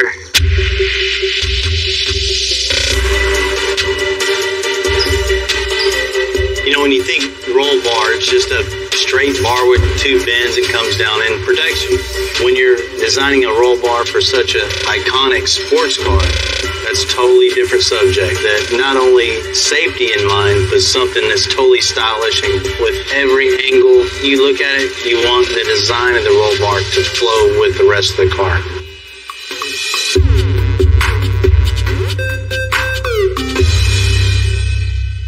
Oh, here it is. It's not bad, not bad. What are we gonna do to it? We're gonna body drop it. Come on. No, man. I mean, you see, this thing's missing something. Missed the roll bar. You know, this has a big block Chevy in it, runs super good. If he's not paying attention, he's gonna need some extra protection in this thing for sure. Definitely. That's a good idea. You've seen the ones with the loop back here in the big bar in the back. We don't want that. We want something that has clean lines with it, something that emulates the front curvature of the glass. So when you're behind this thing, it just matches perfect. And not only from the rear angle or the front angle, from the side too. We want to slope this thing so it all flows together. Once we get it all done, we're going to chrome it too, so it matches front and rear bumpers. So I understand the idea you want to do. How are we going to anchor this down to the frame? Man, we're just going to put some plates here and bolt it to the fiberglass so it looks cool. I know better than that. No. You know, I haven't taken all this apart to really see how to tie it in yet. You know, that's what we need to do next. Strip it out and strip the trunk for a solid foundation. Okay. What we're going to do is get to it. Yeah, let's do it. It's kind of crazy. That's what holds the seatbelt on.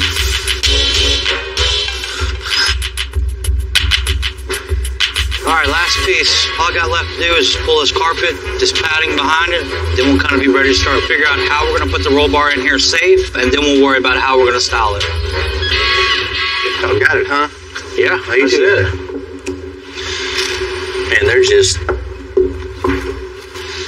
nothing to tie anything to. No. Not only are we going to have to create the roll bar itself, we got to create the structure underneath to hold all this together. So it's going to be a little more complicated than I thought. You can't mount anything to just fiberglass. You got to have a backing support. Perfect. Going to the frame to really make everything super strong and super safe. All right, man. It's in there. Then we got our foundation. This is going to be, you know, like the cherry on top of this whole car. Let's get this cut. This will make it or break it. I didn't want to put a roll bar way back here in the back. In my opinion, it looks a total afterthought. That looks better already. Right? I want lean and flowing, so we had to cut the corner of the body out. It's a real subtle difference. I mean, that's what you want. When this thing is done and finished and painted, you will never know it was ever messed with, because the lines are still going to flow and look like it was originally made like that. We're going to roll this pipe so everything has the same flow. So the same arc for the roll bar as it does for the windshield. So we want something that all plays together. Cool. See, we got our line and our square little box here. So we have 48 inches from here to here, and that's the widest point of the car. So we have to bend this so it fits in this box. Then we know when we take it over to that car, it's gonna fit.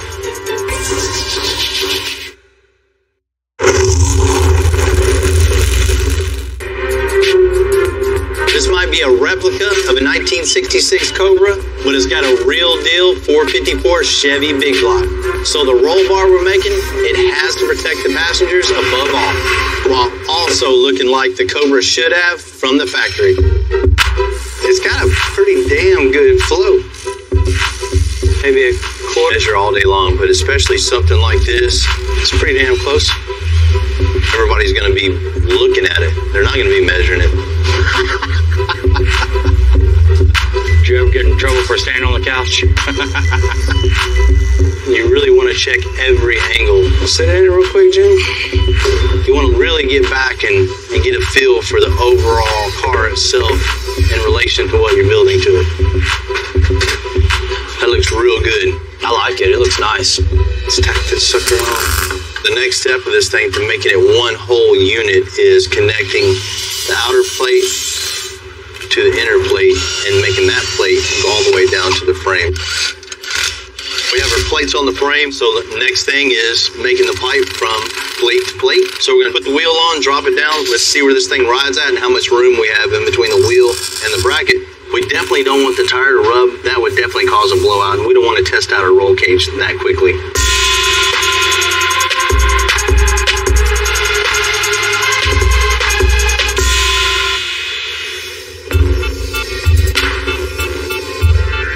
Factory engine on a 1965 Ford Falcon only had 85 horsepower. On the plus side, it was fairly compact horsepower. That thing's cool. A little four-cylinder, huh? Four-cylinder, 2.3 liter twin scroll turbo, 300 plus horsepower.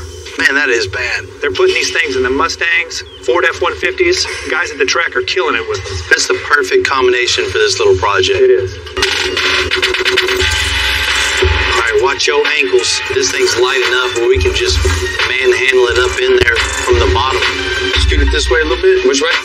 Forward? I think you might have to get the lube out, buddy. It's close or what? Yeah. How's it looking back there? That's all I got. I'm touching the floor back here. Okay, forward. There you go, right there. Good. Fits in there good. Got to make the doghouse a little wider. I don't know if we need to make it taller or anything. But let's get the rack on this thing and make sure all this is going to work. And then the fun part, the steering.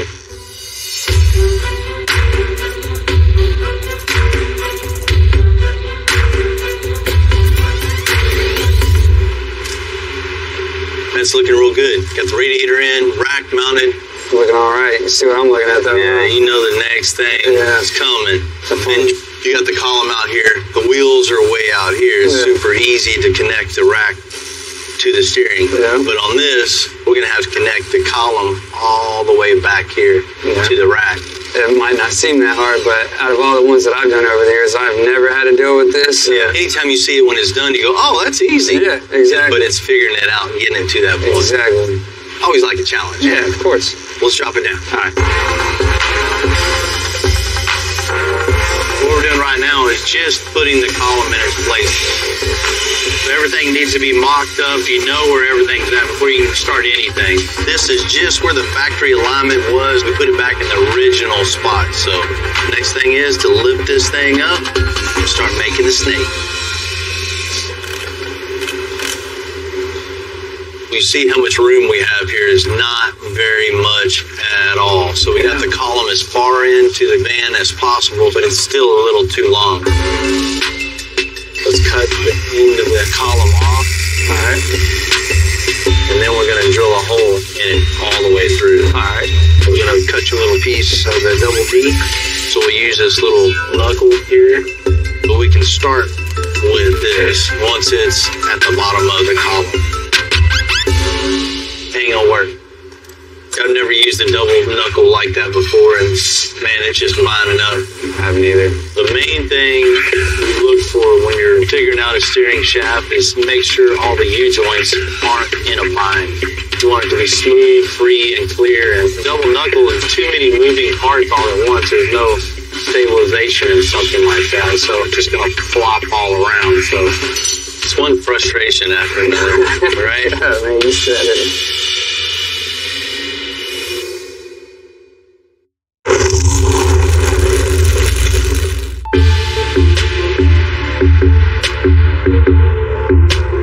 Because we changed the 1965 Ford Falcon van to independent front suspension, we knew getting the steering configuration was going to be a lot of trial and error.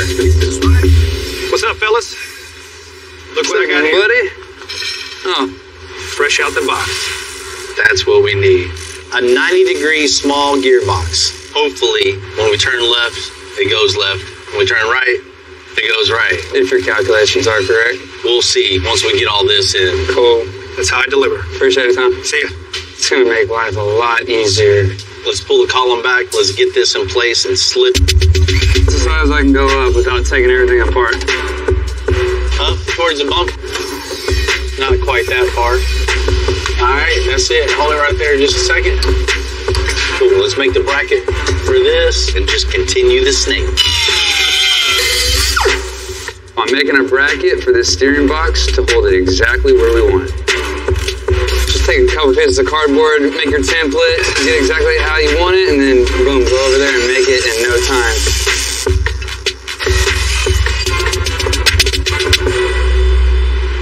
Yeah. Turn to the right. That's exactly what we needed. Problem solved, man. I love hearing those words. Man, it works good. Awesome. You know, I was super nervous about how we going to get this to here. Never done that before. It looks simple now, you know, once it's done, but ingenuity behind it, there's a little bit of figuring. Button it up, let's get it to the body shop. Cool.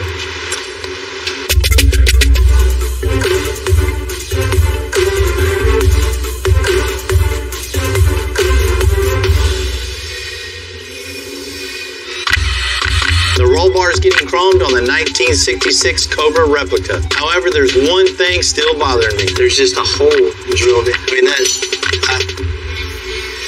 I don't get it. I can't believe somebody thought that's a good idea and that would be safe. We have to address this. We're going to come up with a way to make a little bracket to tie it into the frame. And that way, this thing is safe and secure, and it's a total, complete, safe package.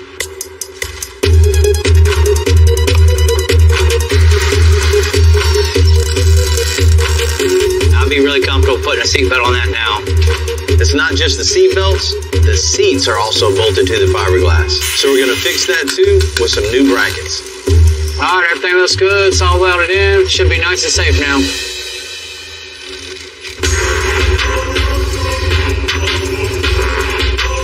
We're going to push this thing in for a quick body and paint. And then we're going to install the freshly chrome roll bar. I'll hand it to you over the car.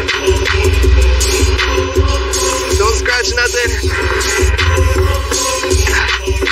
Why'd you have to make it so perfect, Jamie? We got this build as cool as we can make it. It not only looks better, but what's really important, this thing is a lot safer than when it pulled up. That's how I'd want it for my family, for sure. What's up, man? Good morning, Mr. Bill. How you doing? Good morning, man. Real good. You ready? I'm ready as I'm going to be. I know when you came in, you know, you had a couple issues with that car. The car looked cool, but there was nothing to keep you safe in that thing. We got you definitely hooked up on this. That's the reason why I came here. You ready to check it out? I'm ready. Jamie, let's get it. Ooh, look at that. Man, that's exactly what I was looking for.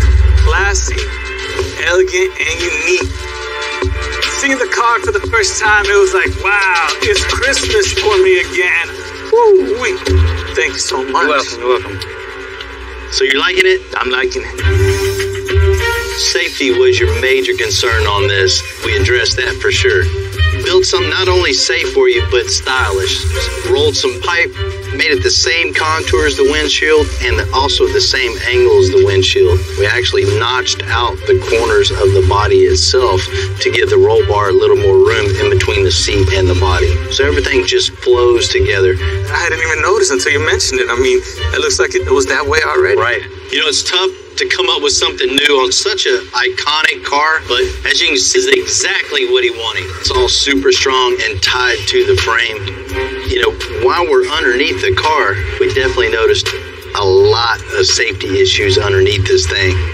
Blew my mind when I seen this. The seat belts were just drilled through the fiberglass body, just holding in with an anchor and a washer, and that was it. Man, we couldn't let you roll out like that. You know, all this hard work would have been for nothing if you would have just been ejected out of the car if something would have happened. You're right about that. I mean, it would have been with this kind of heat, be like scrambled eggs on the sidewalk. So we went ahead and reinforced it with metal, made everything strong, tied to the frame. Now it's really safe. That's why I knew that I had to come here. If you would have seen something that was not going to be done right, you're going to handle it and do it right. Safety was my big concern. Now, I can definitely say I feel safe now. You know, you wouldn't think just a roll bar would give you a different attitude about something. In this case, it definitely does. You feel safer, more confident, and it looks good. I just want to say thank you to Bill and all his men here at Extensive. They did a phenomenal job. They went ahead and they put a bolt right here, so that way the belt is actually on the frame. But now you're safe. Every time I got in the car, I used to be nervous. You don't want to sit on the other side with me? Now I really feel safe. That too.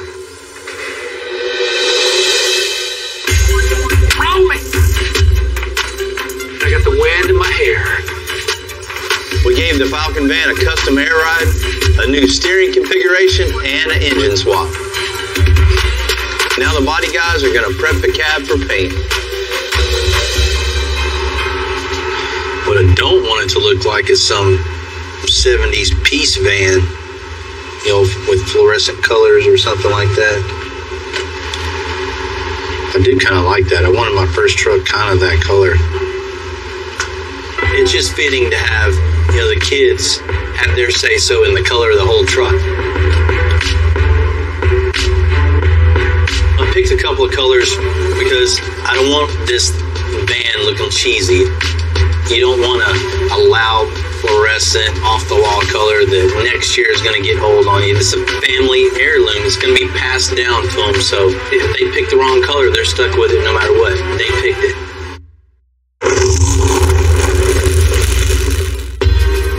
You know, a huge part of the custom world is dads handing down their passion for cars to their kids. That's how we keep this whole thing going. So we just love how Scott's getting it. What's happening? Hi, Bill. Nice to see you. I got Heath here. Hi, guys. Hi, Heath. You guys ready to pick some colors? He's so shy. Ready? This is the brown. No, I don't like the brown. Okay. There's a green. The green looks cool. I like the green. Let's see what's next. Got like a tan, like a goldish tan. Oh, man. All right, there we go. All three of them at once. So vote for your favorite one. I like green. Green's your favorite, Cole? What's your favorite? My favorite is tan. Your favorite's tan. All right, Scott. You're the tiebreaker. Maybe we could do green layers. So I think it's going to be green. Green it is. You got it. It's a great choice. All right, guys. Appreciate your time. Thank you, guys. Hey, it was nice to meet y'all. Nice to meet you. Bye. Green it is. You know, all honesty, that was the color I was hoping they picked. This green's really going to make the whole thing stand out. With so much space in this van, the sky's the limit. And that's what I asked John to do. This thing is as big as the sky, so we're going to do a Starlight headliner on it. I'm going to start when I go to put in the fiber optic lights. I'm actually going to be using a needle to poke holes in this, so I need something that's thin enough and easy enough to get through, but yet still strong enough to help hold the form and shape. Hey, look at that. It stayed together. Now that we got the headliner all built, wrapped and ready to go.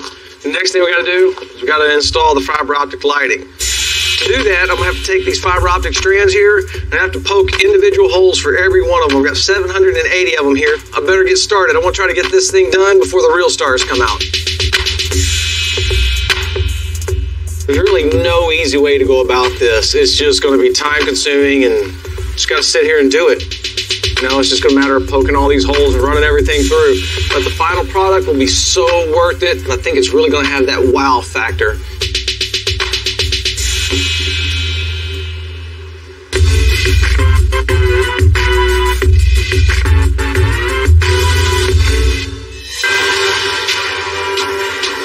Rather than using the old windows on that fresh paint, Chad's gonna make some new ones by hand. Okay, what we're doing here is they don't produce a lot of these windows, and it's hard to find one that's in a good shape with no scratches, so we have to make our own. This glass here is actually laminate glass. It's 2 pieces of glass with a piece of lamination, cracks it, it doesn't shatter. And what I'm doing now is I'm scoring the glass to get through the first layer. Well, the glass is really a delicate material, so what I have to do is I have to get in here and I have to break it through. Now what we're doing is we're taking some denatured alcohol and we're softening up the lamination in the center so I can cut through it and get a better finish.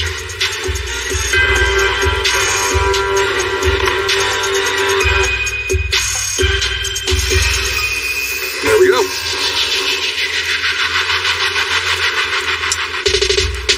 It's time to put it in and see what it looks like. Well, what I'm doing is I'm sitting it inside the lip here, and then I gotta tuck the rope on the inside so I can tuck the lip around the pin flow.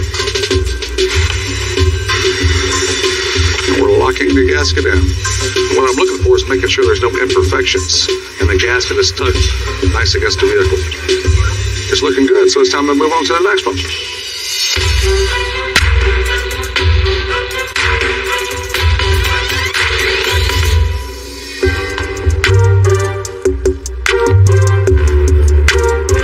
After 4 long days of dealing with this and poking all these holes, finally have them all in. As you can see, there's a ton of fiber optics here. What this is basically, that is cast down through the fiber optics, and anywhere that you cut it off at, as you can see, the ends of it will light up. I'm only gonna do this 780 times.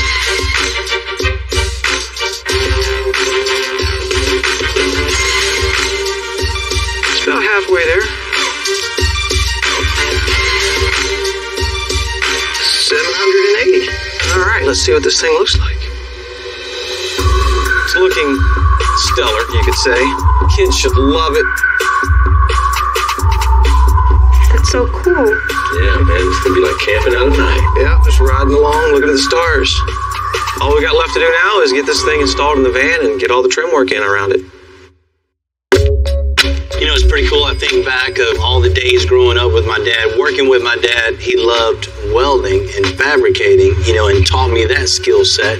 And I applied that to the car aspect. Totally opposite. Totally opposite for you. Your dad was everything into it, but not a welder fabricator, nothing like that. Me and him are a lot alike. My dad's all in the cars. I would have rather been in the shop with my dad getting dirty rather than sitting at home on the couch. You know, they inspired us and footprint on our children. Mm-hmm. Dude, my kid's 4 next month, and he's really taking a liking to all this stuff. It'll be really cool, you know, to see him kind of follow my footsteps. That's it. Keep it going. Keep it going, man. The most important part is showing your kids your passion for something. Yeah, it just gives them a little want to, you know what I mean? You gotta have that want to. If you don't care to do anything, you're never gonna be good at anything. Thanks, Dad.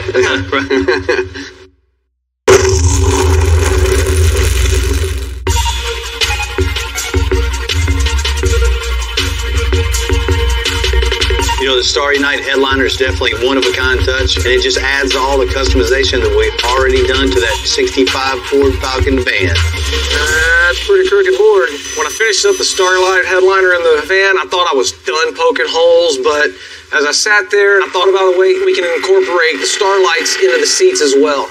I think I'm hating myself already for coming up with another one of these ideas and these fiber optics, but it'll be worth it in the end. Got this Peruvian walnut all carved out and ready to go. So what I'm gonna do is I'm gonna take a hand router and create the pocket inside of it. You know, with this thing being handmade, it really looks like it belongs in a 1965 Ford Falcon van. You know, back then, there were still a lot of the cars that were handmade. Now I have to drill 200 holes to run my fiber optics through. I was talking about how I thought I'd learned my lesson on the first go around with these things, but no. Just going to trim these back. Yeah, I think it's going to be a really cool effect having them in the seats, kind of seamless all the way from the ceiling into the seats. It's something I've never seen before. So next thing I got to do is pour the epoxy. I want it to match the seats.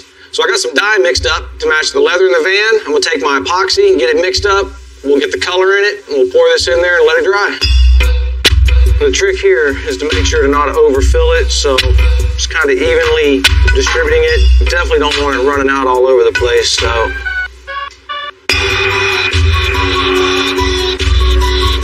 right, now that I got the seats all covered and everything, the next thing I got to do is just get the nerve up and cut this thing open. Oh, it's a sickening feeling. It'll so be worth it. Just got to remember that. It'll be worth it. So once I get this all glued in here, then we'll get the emblem in it. Man, this looks good, dude. Yeah, man, I think it turned out real nice. And they're gonna love it, dude. Well worth it, you know. I can't wait to get it to the kids and let them see this thing. Scott and his family have been waiting a long time for this van, and I know they're ready to get it back. Scott's a really busy guy running his construction company up in Chicago, so we're going to ship this van straight up to him. Since this is a family van, I thought I'd ask my kids just to get their take on it, see if it's cool. You guys ready to go home? Yeah. Yeah. Been working hard today? Yeah. Hey, before we go, I want you to check out something. We just built a van for a customer in Chicago. We got to ship this thing back. But before we do, I want your guys' opinion on this, see how good we did. Okay, let's go check it out. You want to see it? Yeah, let's go do it. Come on. Come on. So I want your guys' honest opinion, okay? Okay. Not just because I'm your dad. I want you to really tell me what you think, okay? Yes, sir. We've seen a lot of like what our dad does around here. He just never really asks for our opinions. This must be like a pretty special one. John's bringing this thing out right now. It's going to be here any second. You know, the moment of truth, I hope they like this.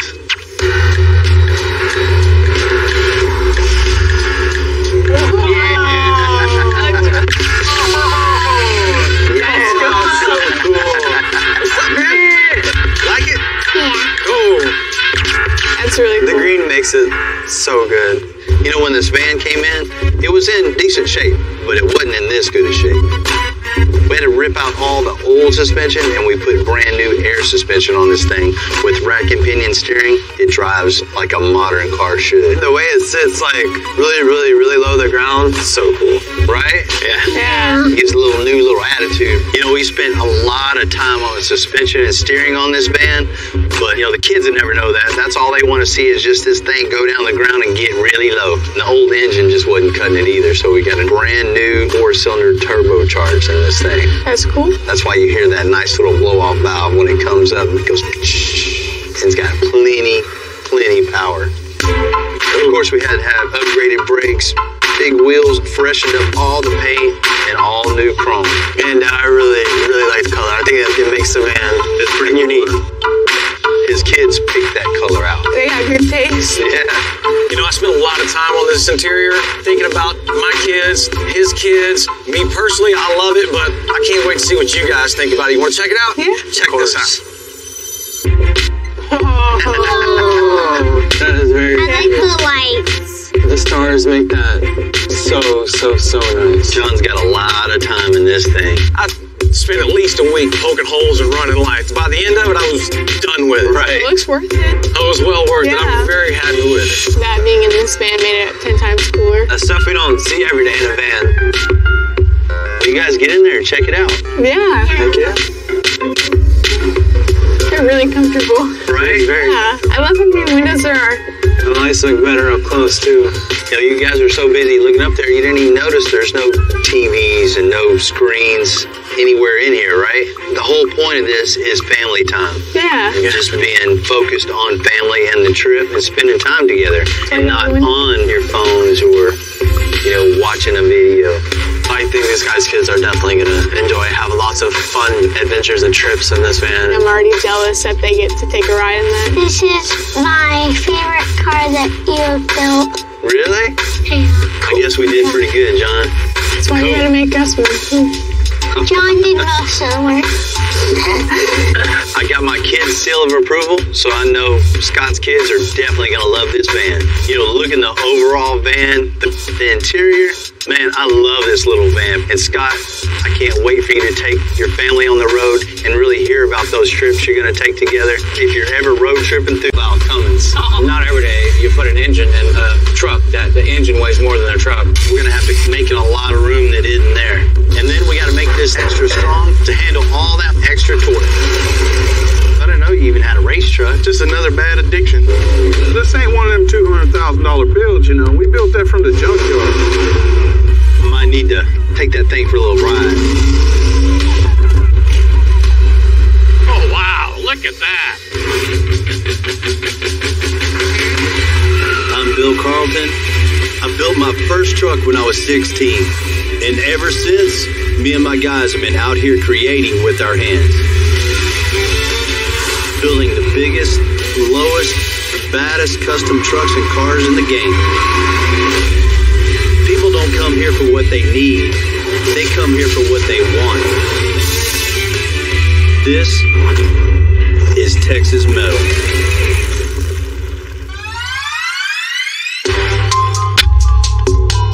The custom truck scene is so big on the north side of Houston. No matter what I need, I need a drive shaft for one of my builds. So I'm going to go see my old friend David and his son Daniel. They run a little salvage yard amongst all their other little businesses. Hey, Bill, what's going on, man? How you doing? Good to see you. Same old thing, hot. I know, that's right. Yep. I came over because I need some. That's all right. What do you need? That's what you always tell me, at least. Yeah. What do you need?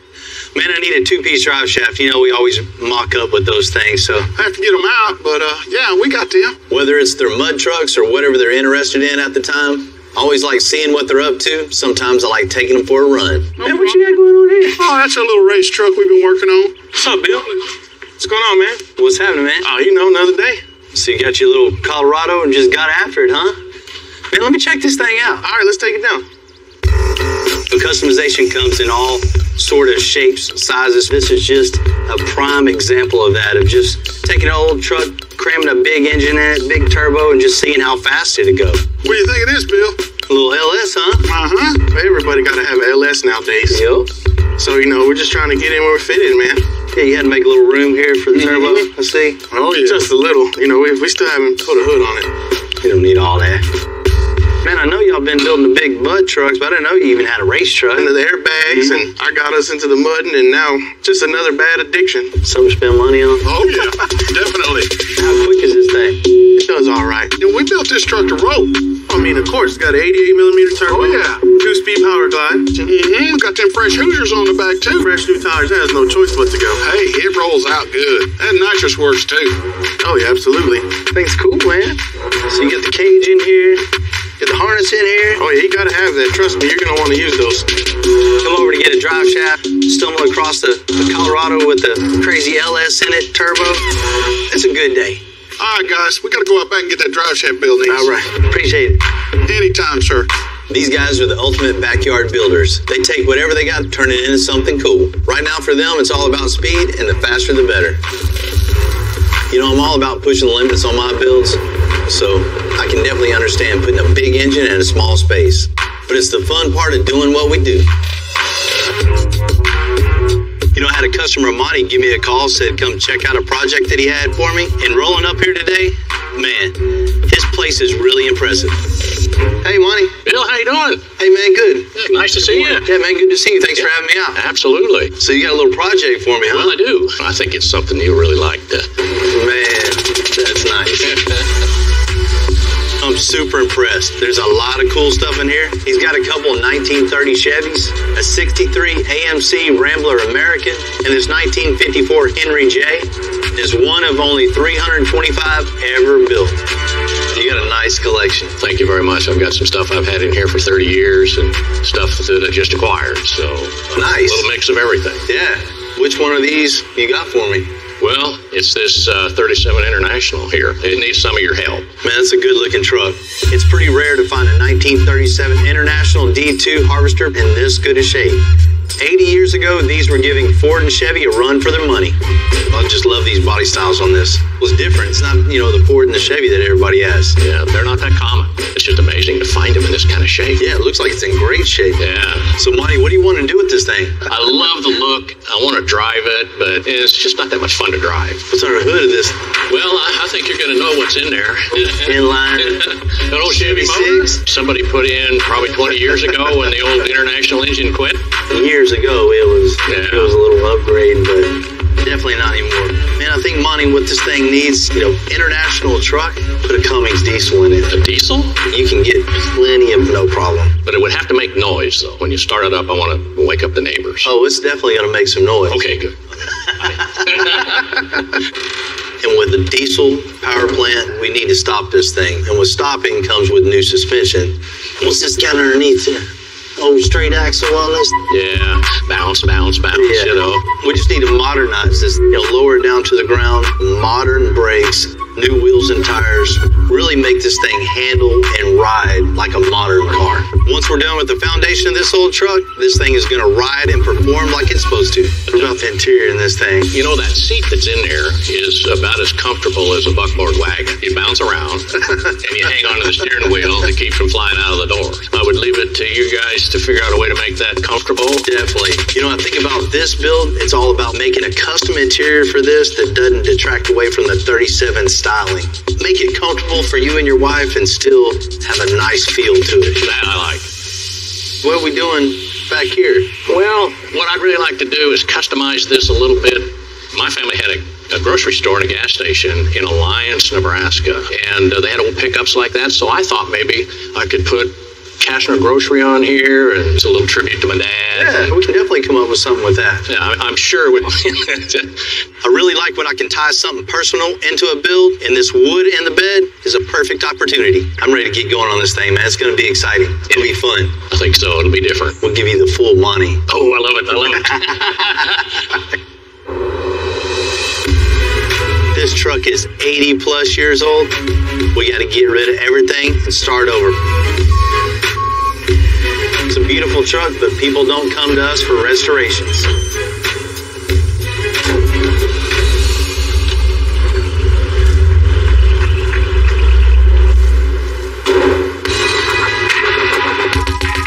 I don't care who you are.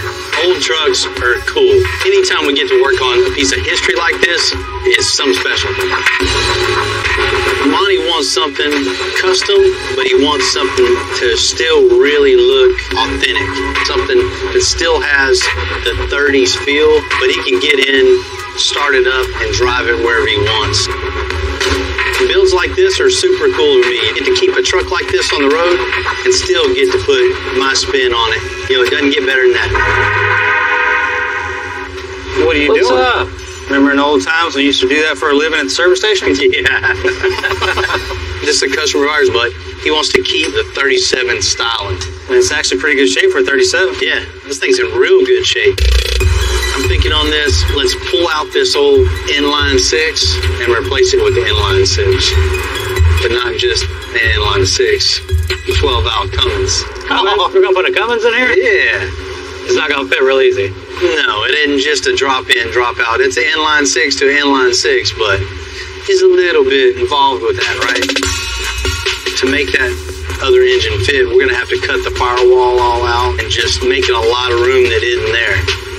Monty's a pretty tall guy, so we want to build the sheet metal around the engine as tight as we can, so it gives him a lot more foot room in it. And with that, we want some upgrades underneath the front end also. Has a straight axle underneath this thing. Doesn't stop, doesn't ride, doesn't drive like a stagecoach with a straight axle under this thing. Yeah. We're going to build independent front suspension for it with some nice disc brakes on it and a big 20-inch wheel with the same overall styling that's on there now. That's gonna look really nice. What are we gonna do about the interior? Check this thing out. As you can see, no frills here, right? Man, I've seen farm tractors with more options than this. Right? We want a comfortable seat. Want to change out the column to put new glass in it too, because just full interior. This is Bill's. Just a little things. bit. It's a 5-minute job. Yeah, it's an hour-ish. As far as the back goes, check this out. Back here, of course, we're going to get it down with coilovers also. Put a Ford 9-inch in it, fuel cell. Yeah. On the bed of the truck, his family has had a grocery store throughout the years. So he wants to put, a little plaque on the wood here to commemorate his family history and the store they've had. So it makes it real personal. Yeah. That's a pretty cool idea doing that. Well, man, let's get this thing on the rack and let's figure out how we're going to get the engine out of this thing and put that other one in. All right.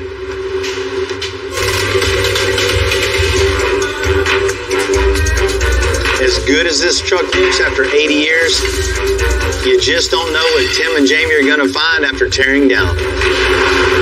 Oh, man, what do you think? Old baling wire right here. Old coat hanger right here. Gas tank's had a couple issues in the past. You can see where they patched it a couple times. That's what Clevis is from the local hardware store. Check that out. Man, I know my grandfather do whatever it took to stay out in the field. He farmed that field from the time the sun came up to the sun went down. This looks like well, enough looking at it, let's get it done.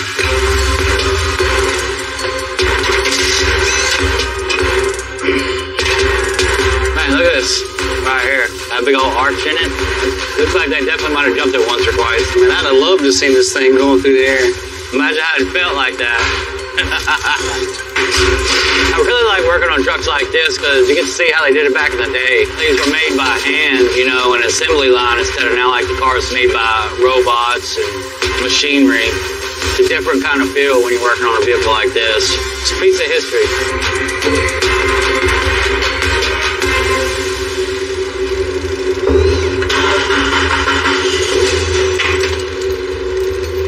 Ready?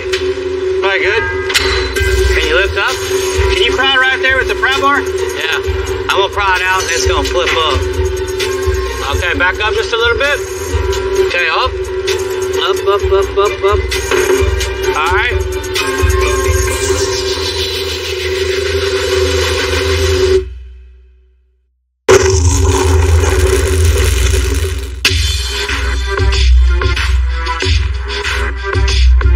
I want to go with the Cummins 12 valve in the International. I like the contrast of putting one of the toughest. They stopped making the 12 valve back in 1998. So I had to have the Wells family find one. What's up, fellas? What's up? We got your diesel. There it is. This it, huh?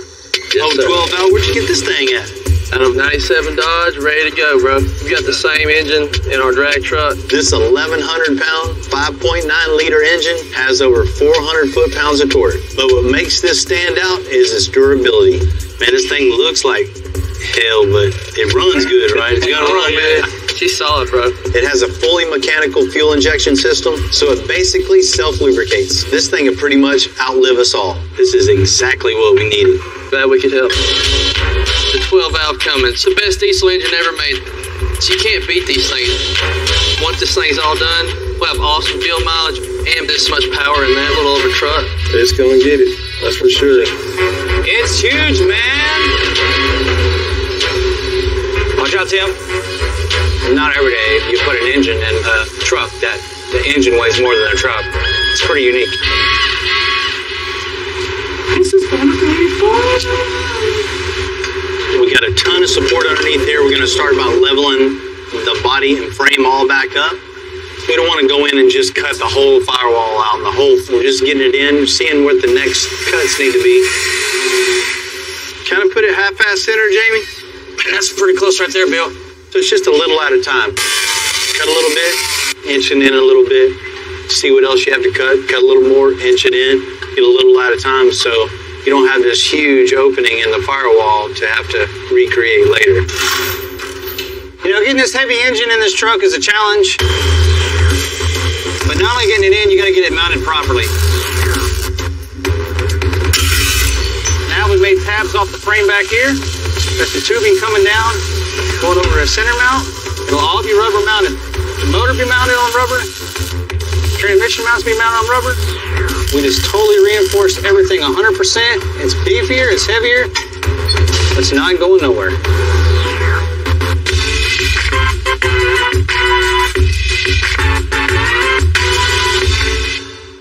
Ready? Pretty much anytime you go with a bigger engine, it's going to come with a bigger transmission. So I'm making a bigger trans tunnel and a new subfloor. So we came in with some 3/4 inch square tubing, built a new structure. That's going to be the skeleton that holds the new floor. So we'll cut some sheet metal. Sheet metal will connect the firewall, and we'll be done with the floor. There's several ways to do this, but me personally, I like to bend as many bends as I can. It's less places you have to weld to do and less heat on the panel. I'm gonna drill some holes so when I push it down from the top, I can weld it from the top. And you look up from the bottom, you don't see any welds, you don't see anything, it's all slicked out and looks good. Back when this International rolled off the factory, it would have been hard to imagine the torque we're putting into it. So we got to build a whole new super heavy duty suspension, starting with these control arms.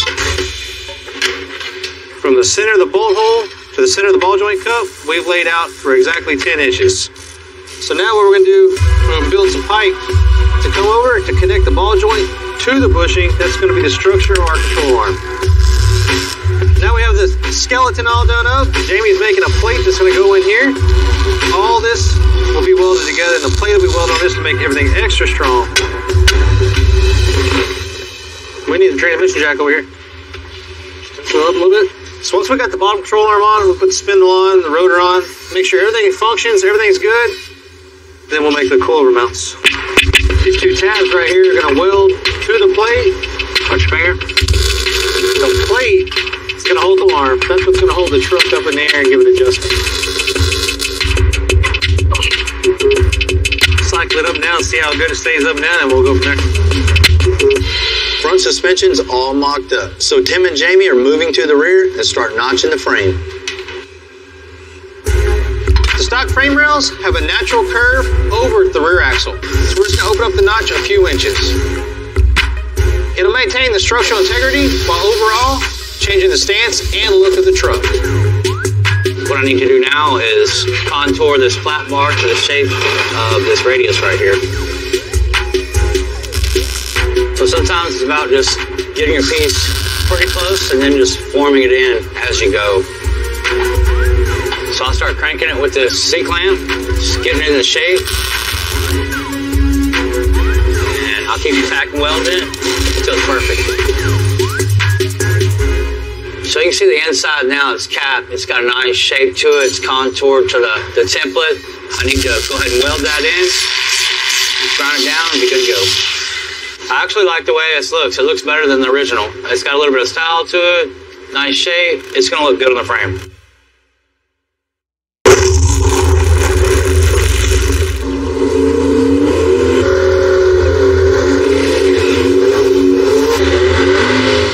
Dave and Daniel's truck looked good in the garage, so they invited me out to Houston Motorsports Park to see Daniel take some runs. Man, that thing looks mean with that big old turbo thing in the grill. It looks like fun for sure. This ain't one of them $200,000 builds, you know. We built that from the junkyard. Just what you had, just make it work. So far, it's been doing good.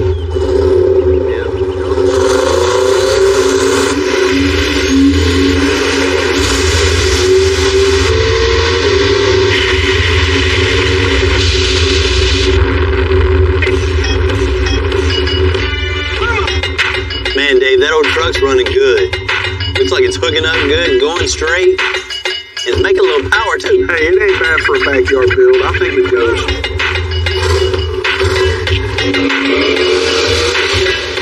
You know, for Daniel and Dave to put this truck together with just parts they have laying around and make it run as good as it does, you know, they did a real good job.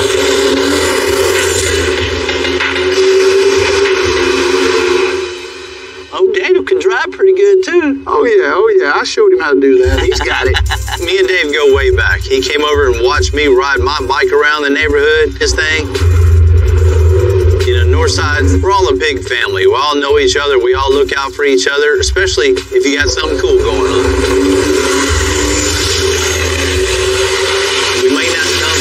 nicest part of town, but we do know how to make do from what we have times 100.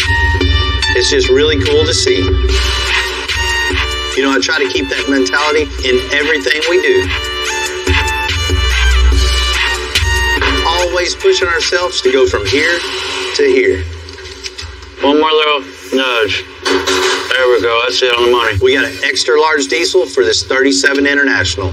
So we got to build an extra strong custom 4-link for the suspension. The crossmember here is pretty much the most important part of the rear suspension. Everything trails off of this. So all of our suspension 4-link components mount to the crossmember. The diesel engine that we're putting in here, it's got a lot of torque. So this is super important for it to be strong, square, and level. We'll go ahead and put the heims in between it and bolt it, snug them. You know, in this particular application, the parallel 4-link is the way to go because it has 4 points of contact linking the axle to the crossmember. The more points of contact you have, distributes that torque all around. So it's good right there. Now the next step is our diagonal link. That's the final link of the whole link system. With the diagonal link from a fixed point to the point on the rear end at an angle, it keeps the rear end from moving side to side. Very key part of the suspension.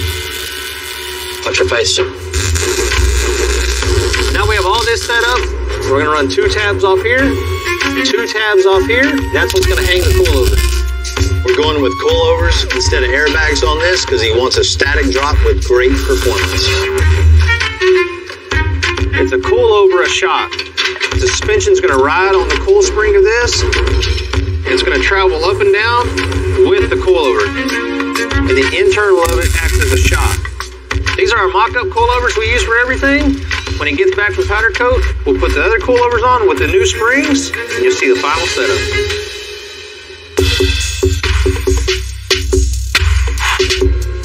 Now that we button up the suspension on the 37 International, Tim and Jamie are going to reshape these fenders so we can get that big old wheel in the back. And it'll make it meaner and look a little more modern. The way this fender is shaped, it rolls this wide. So we need to extend the top of this fender over to the bedside so we'll be able to fit a wide wheel in it. So we marked a bunch of high spots on it. So you cut along that high spot. So when you continue over, it doesn't look like it goes up, comes down, and then continues over. So this is the half of the fender we're going to keep. The other half of the fender we left bolted to the bed. So we knew exactly where to line this back up. A little trick I've learned in the past. Give it a little strip like this. Cut the first piece, the outer side, the most important side. Leave it attached to the metal. Do all your final grinding before you cut the second one. This makes it a lot easier to work with. Basically what we're doing is making this flange to hold it to the bedside. This is going to bolt to the bedside. The fender will weld to this. We're going to tack this back onto this fender. Now the template in the back is the same as this radius on the outside. We'll come in here, we'll cut a section out of the back. Then we'll sheet metal from here to the template, tack it, get that one good. We'll work our way to the front and do the front piece. The flange that we built is what's going to hold it to the bedside. We can unbolt that. The whole fender comes with big fat tires. It's what the truck needed in the back instead of that little... Definitely. It looked like a motorcycle fender in the back, where now it looks like a fender.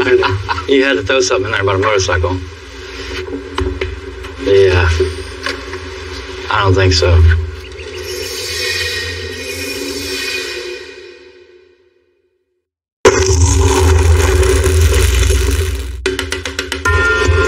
We're putting a lot of custom upgrades into the International. But when it comes to the interior, we're going to refurbish the seats to still keep some of that 1930s look.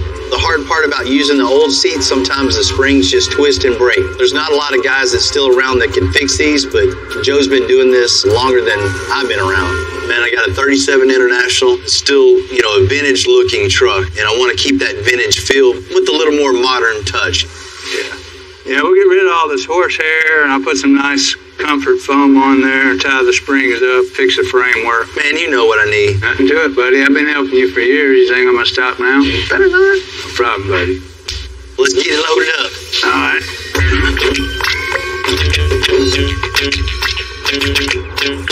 Bill's been my friend since he was a boy. When I first built this first building, he said, "Oh, I can do that." And I said, "Yeah, no problem." But he never stopped. He just kept going, building more and more and more. Oh, wow. This broke right there. That used to go there, and this used to go here. So we're going to have to bend a new edge wire and put it in here to attach these springs back together, make it a permanent part of the seat. Where's Bill at when you need him? I need a welder, man. But I've done this ever since I was a kid. They used to make them a lot better than they do now. Now, they don't have springs in the seats no more. They just got foam on them, so they're not as comfortable. I think we need to get this right here. These young guys now, all they do is fix foam. So if you need your springs fixed, you gotta come to an old guy like me. We're starting to get a shape to the seat. We're gonna put a piece of carpet on here to keep the springs from cutting up through the foam. We wrap these edges. We're fixing to make our patterns. We're gonna make it out of another material that's not our leathers. Watch your fingers.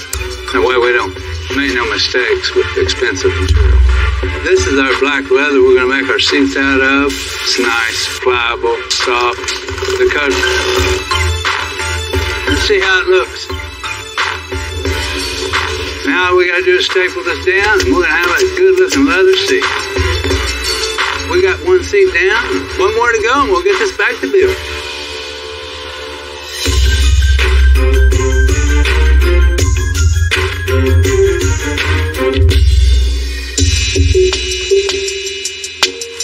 Monty loves the vintage feel of this truck, but he wants modern touches on it. So I called my boy Lewis in. He's going to build some wood panels for the side of this bed. Still give it that vintage feel, but with custom touch. What's up, man? Man, need your help again. All right. What do we got?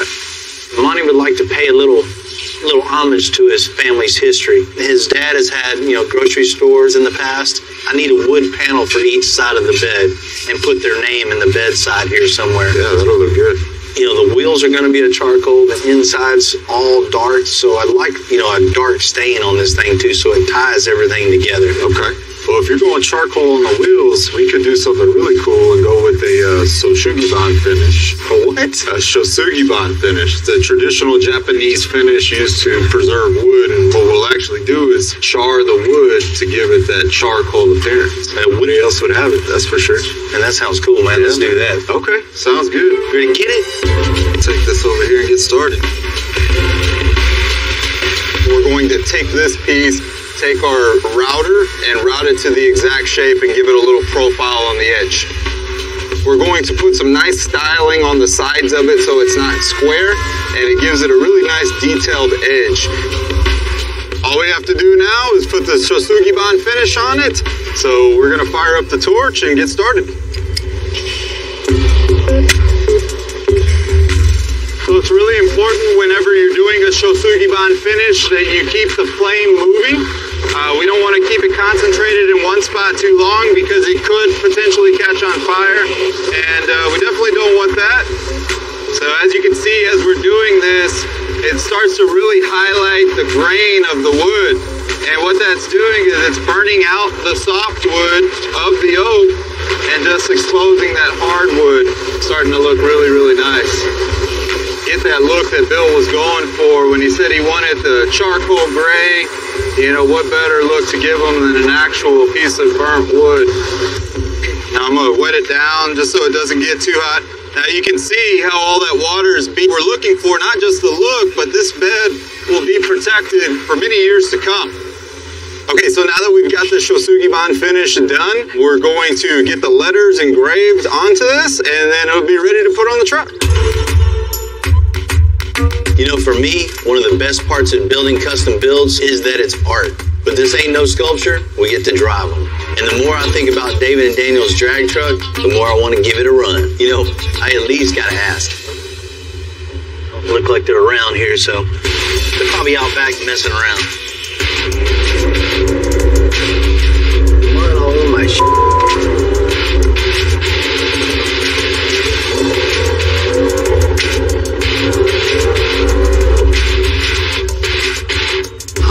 rain.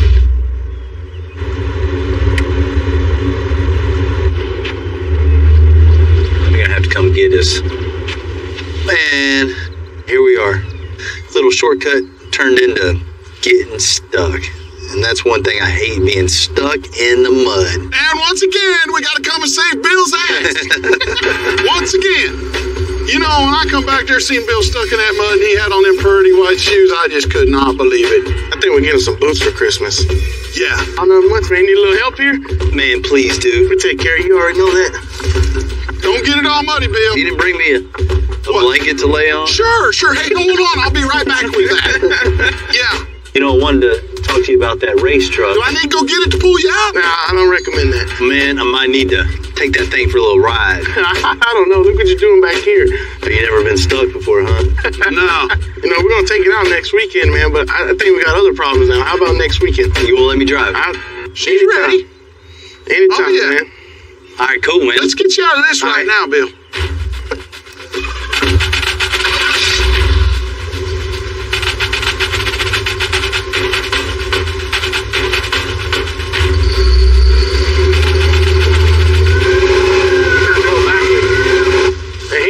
Centered. Had to go backwards. Man. You know, sometimes getting people out of the mud, it's easy, but other days it's a lot of work. You know, I enjoy that part of off-roading. You're going to get stuck, you know. All right. These things happen. This bumper's for looks, so. It's going to look good behind this Jeep. Let's do it. Come on, you got it. Straighten up, Bill. Straighten up. Man, thanks. Anytime, Bill. Yeah. Oh, yeah. The truck's ready. Man, appreciate it. I'll see you there. We got you.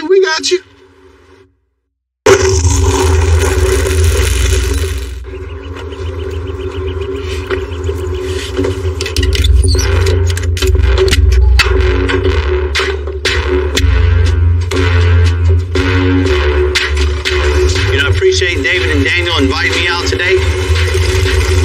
I can't wait to get in that driver's seat, see what this thing can do.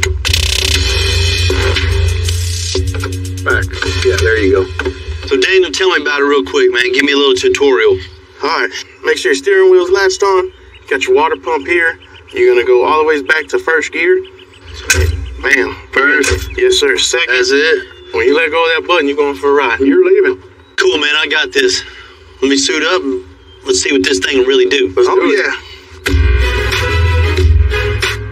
You got to have this on? Case catch on fire. I know you like to go in circles, but we'll see how your driving skills are straight. Keep it straight. Hey, you got this, brother. You got it. You got it. Handle it.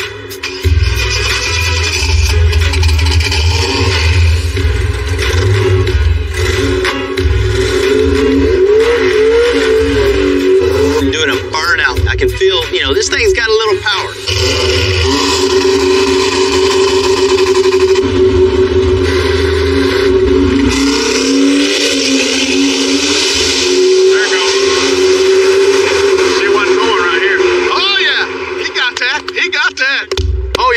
And not bad for first pass. Yep.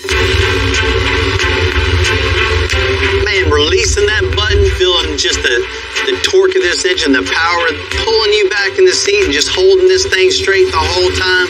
Man, it's just exhilarating. Well, what do you think, man? What do you think? What up? What do you think? Oh, truck runs good, boy.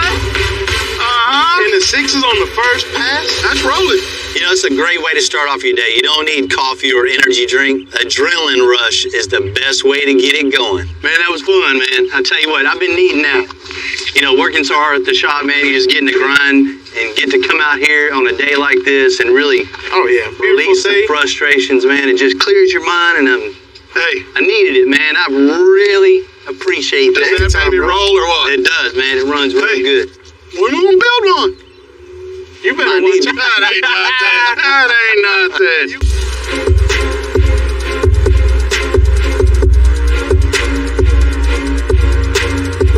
To fit the 12-valve diesel and the 37 International, we had to pull off the turbo, amongst other things. Once this thing is running, the Wells family is going to have to figure out how to put all that stuff back on there and make the hood close. That 12 valve, it's in here. I see that. Yeah, but there's not a lot of room under the hood of this thing. Yeah, Bill, for sure. I can tell we're going to have to move this charger, run a new custom intake to the compressor on the charger, return line, oil lines, fuel lines. This thing will fire up today, no problem. Cool. Let me know if you need something, man. Thank you, bro. So we got a big engine, very little space. So first things first, we got to figure out what we're going to do with this turbo. We're going to have to move this manifold, pull it in more, so you can run any exhaust or piping in here that we need to do. That's going to be tight, especially there. Oh, we're going to have to lower it. Yeah, if we can cut this off and weld that flat and drop it down, then I can put a 90 there. We're going to have to modify the exhaust manifold and move the turbo up and forward so we'll have room for the valve pipe. Because this turbo weighs so much, we want to keep as much metal on this manifold as we can, give us more welding surface, and keep this area strong.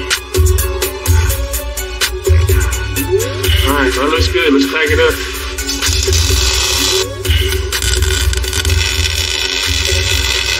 All right, then we're ready to go, guys. All right, Clay, work the starter. TJ, when you start getting fuel up there, Dad, just stand there, look pretty. What we like about these 12 valves of 5.9 is that they're very, very tough and rugged. They're simple to work on, and they make some of the greatest noises on the planet. All right, ready?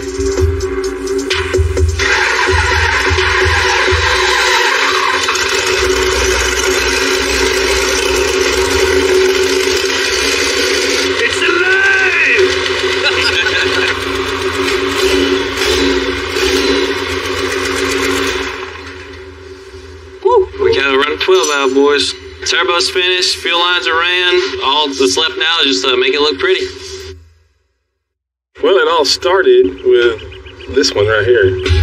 The first truck I ever got was a 2001 Dodge. My mom drove it forever pulling her horses, and it quit running one day. He said, look, for your first truck, you fix it, it's yours. And I researched it, fixed it, it's went from there.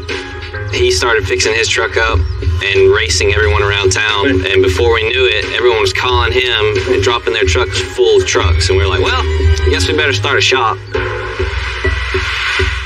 And even poor Clay got suckered into all this. I was the dedicated flashlight holder for a long time. It was pretty great. I slowly graduated into more the technical side of it. Between the three of us, I mean, we can do anything. You know, as a dad, I'm living the dream to be able to work with my sons every day. It's awesome. These two guys have taken this way further than I ever dreamed. I'm proud of them. I'm blessed, and I'm glad that we all get to do this together.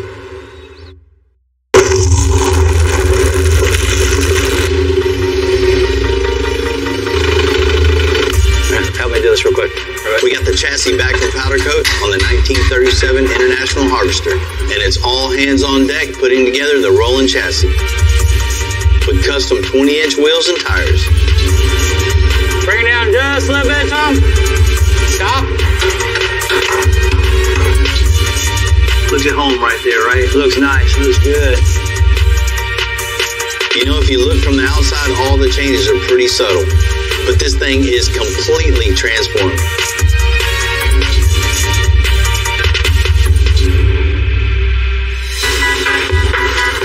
You know, Monty had a talk with something really cool and custom. There's next to nothing 30s underneath this truck anymore. You know, I hope he likes it, because I know I do. I gotta say, this is one of my favorites. I'm gonna give it back to Monty today, reluctantly. Hey, man. Good to see you. Good to see you. I'm excited. I got to tell you. I'm excited for you, too. When I came to your house a while back, you wanted the farm truck vintage feel, but something you could just get in and drive and terrorize the neighborhood. And maybe irritate the neighbors a little. We definitely got you hooked up with that for sure. The anticipation's about to get the best of me. Let's check it out. Okay, cool. Oh, wow. Look at that. That's amazing. Oh, man. Gee, Merry Christmas. I can't believe it. Oh, my God. Oh, the smell, the noise, the stance. It's perfect. Like it? Crazy. Hey, man, how you doing? Pretty good. How about yourself? Oh, man, I'm doing great. I can't wait to see the nuts and bolts on this thing. This is crazy. Once we got going on this thing, we've just gutted everything. At one point, it was just a cab. Just a cab and frame. We started building from there. When you came in, this thing was pretty much 100% original. That's cool for the vintage look. As far as drivability, on this thing, one of the main things I know you wanted was that diesel engine. So we got a Cummins 12 valve in this thing. Put a 12 valve Cummins in this thing? Wasn't an easy fit in this truck. Oh my God. Look at that. How in the world did you stuff that big motor in that little truck? Pretty much only see the front 4 cylinders, right? Yeah, that's it. The other 2 are inside the cab. Okay, good. You know, that isn't an easy trick there. We cut out the old firewall, got it in place, and just pretty much built a new firewall, new transmission tunnel around the engine. That's amazing. Amazing. When I fire this up, I think all the neighbors around me are going to know that the old International's running. This all fits in there, the hood closes and doesn't stick out. That is just off the scale cool. We took out the old straight axle, the over end, and we just scrapped all that. Yeah. Built an independent front suspension, 4-link, a new 9-inch in the back with all coilovers all the way around. This thing can handle any torque this engine puts out. The attitude's right now. You see how this thing sits on the coilovers? That's a perfect stance I wanted. Tire width. They're kind of like the old wheels that came off of it. Right. Exactly what I was looking for. It's amazing. And to get it down that low, we had to... You nailed it. They're not out of proportion. They match the front. It's perfect. Most people will never notice it. I had to look at it a couple times to see what had happened. All the subtle custom features that are really off the scale, you can't see them. They're so subtle, and that's perfect. That's exactly what we wanted to do. Oh, man. Look at that. This truck had never had it so good, right? You know? I mean, there was just bare metal here. That's awesome. Still, you know, the original seat, but just, you know, totally redone. Still has that, you know, the vintage look, but still has that custom feel also. I'd say you nailed it because it just was all brand new. I think you're going to be just very comfortable inside there when you're passing everybody up. Yeah, I like that part, the passing part.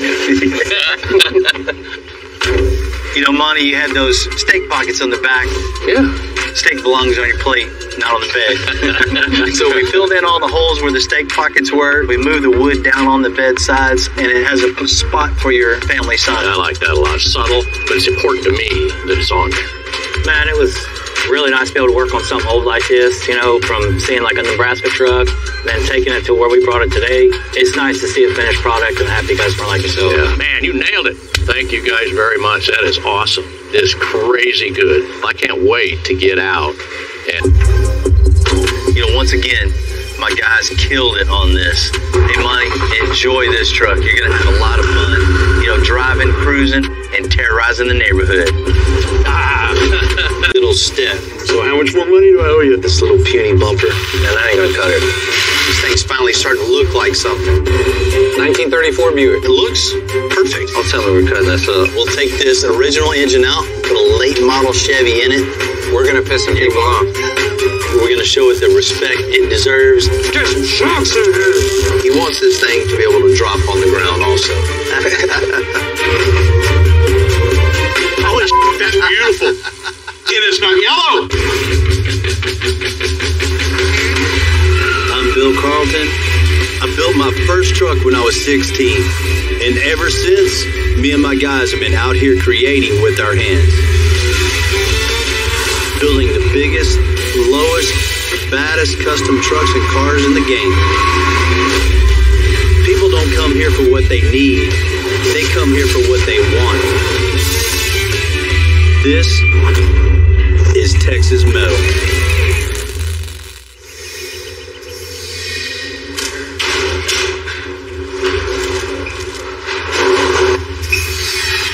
That's them, huh? That's it, man. 8-inch springs. Yes, sir. That's what we need. It's perfect. It's going to put this thing in the perfect ride height. Let's go ahead and get these things underneath here. Get little one. Let's knock this thing out. Let's get it bolted up. Everything is extra large on this 1996 International dump truck. It's one of the biggest builds we've ever done size-wise. All right, let's go. We have these leaf springs arched an extra 8 inches. You know, it's not every day we get to convert a huge old work truck into a show-quality, flatbed, militaristic truck. But man, when we're done, there's not going to be another one like it. That was kind of difficult. That was a little difficult. You ready for the next one? Yeah, let's do it real quick.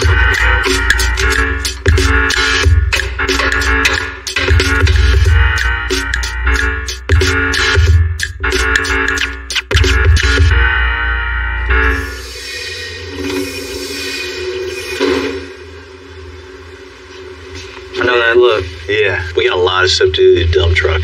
A lot. I mean, rear suspension, parallel 4-link with the big, huge triple convoluted bags. You do the whole rear end, hangers, 4-link, bag mount, shock mount. It'll take twice as long to do the back of that truck. Twice as long to do everything on the truck.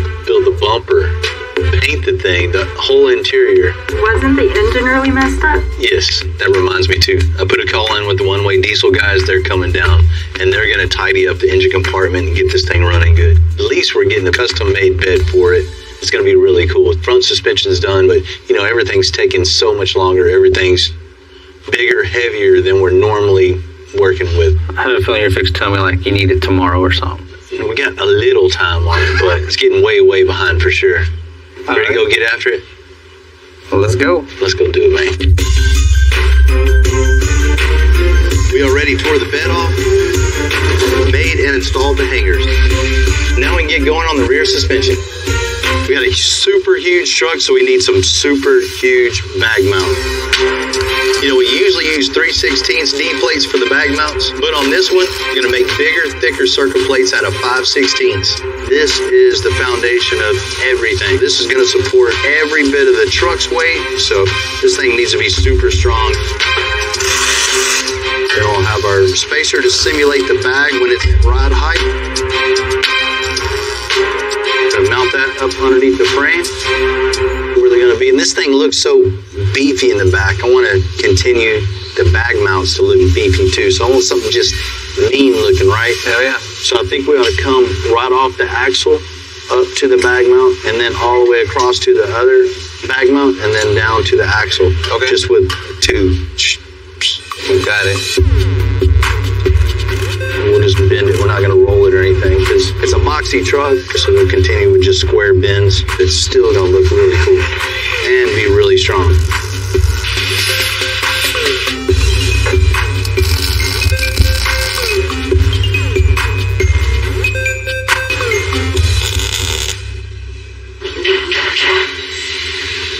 Looking good, man. We got the diagonal link, got the 4-link, got the bag mounts. You know, one more step. Shock time. That's it. We need a bottomed out measurement of our shock. So that's why we made a quick jig. Makes it super easy to duplicate. You know, with the really large size of this truck, you know, it's going to need some good dampening shocks, especially with the big triple bellow bag. You want something that's going to control the bounciness. I mean, that's basically what a shock does. It controls the rebound of the suspension. You know, sometimes it just looks like we throw a shock in place. Oh, building suspensions, placing shocks. You learn what to do and what not to do, and you improve each and every time. Every vehicle is a little different as far as weight, the angle of the shock, how stiff the shock is, relating to the weight of the vehicle, to what type of suspension, how long the suspension bars are. I mean, there's variables on everything. You know, we got some good stiff shocks at the proper angle. This thing's gonna ride really, really good.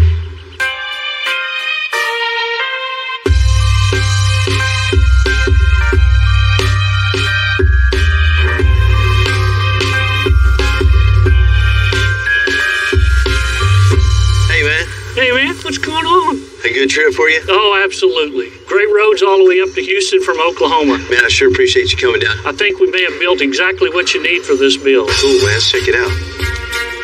A lot of times, we just build the new truck beds. But interest of time, I designed one that Billy made just for this truck. Man, first thing you notice is that big wheel well. Exactly. I hope you got a big enough tire to fit this.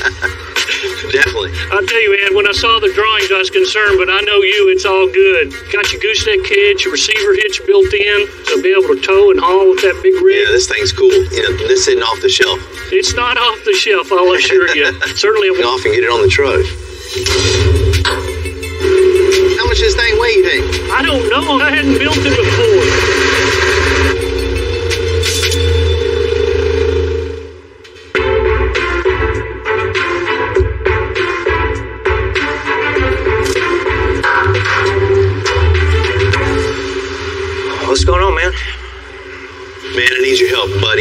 truck is just big, mean, huge lip, big tires. This little puny bumper, man, that ain't gonna cut it.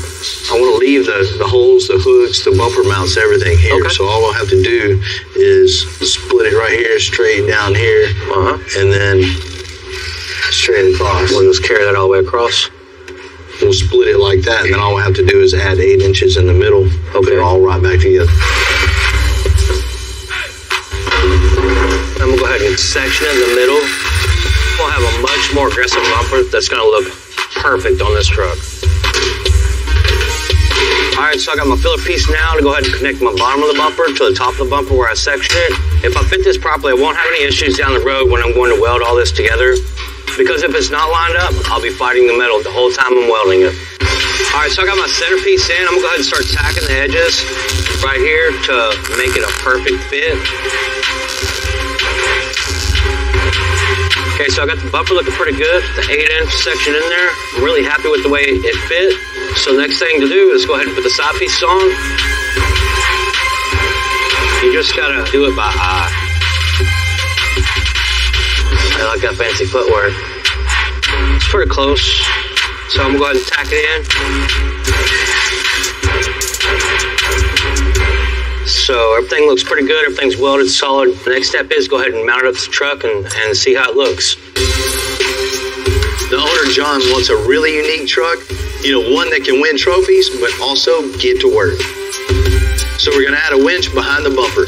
With something this size, you never know when you're gonna need one. Okay, so now that I got the bumper mounted on here and sectioned, everything's good on it. I'm gonna go ahead and start mounting my winch. Try to get the winch centered up somewhat behind the bumper. So first thing is to do is go ahead and start building the brackets and go ahead and mount the winch. Man, that's perfect. Get this over to Rudy, get it burned out, and get it on the truck.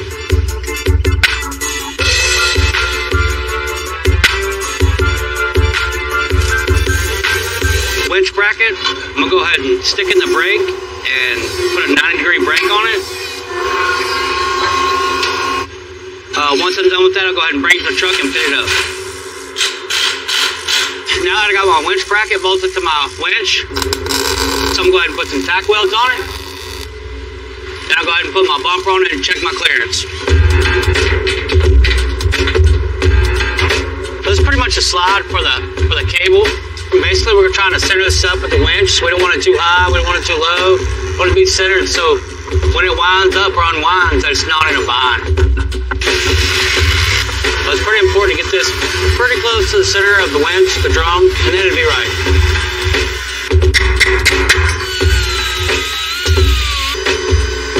I overcut it just a little bit so the winch cable doesn't fray or catch on the metal.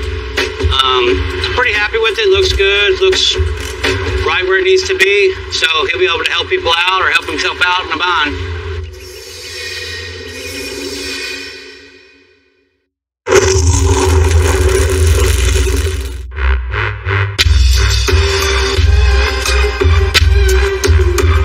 Big part of transforming the overall look of this 1996 International dump truck is so now it's 9 feet long, which is about 3 feet shorter than it was. 9 foot, 109 inches.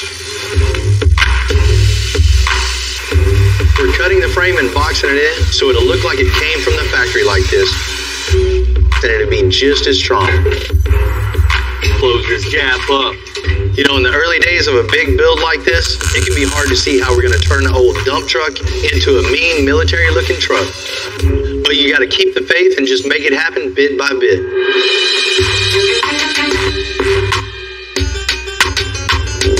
You know, when a custom car guy and an antique come together, that's just a combination to make something really cool and over the top. You know, Javier's in a lowrider club. He's got to show up and show off. He's got to keep his rep up. We built a ton of cars for Javier, like this 46 Chevy right here. And anytime he calls, we're happy to help. Hey, Bill. How's it going, man? Good to see you. Hey, real good. Good to see you. Man. Good to see you. Man, your cars are looking good. Oh, man, thanks. You remember this one? Yeah, that thing's still looking good too. And you did a great job on that. I'm a welder by trade, and I know his welds are perfect. Funny to say that, but For you now. and you've done 3 for me. I've got one more for you though. Let's go check it Let's out. go. Man, that's a good looking car. 1934 Buick. This thing's like new. 80 years old. I found it in North Carolina. Guy had it in his garage for years. This thing was top of the line back in the day. You don't find many 1934 Buick Model 57s looking this original, this clean. Well, what do you want to do to this?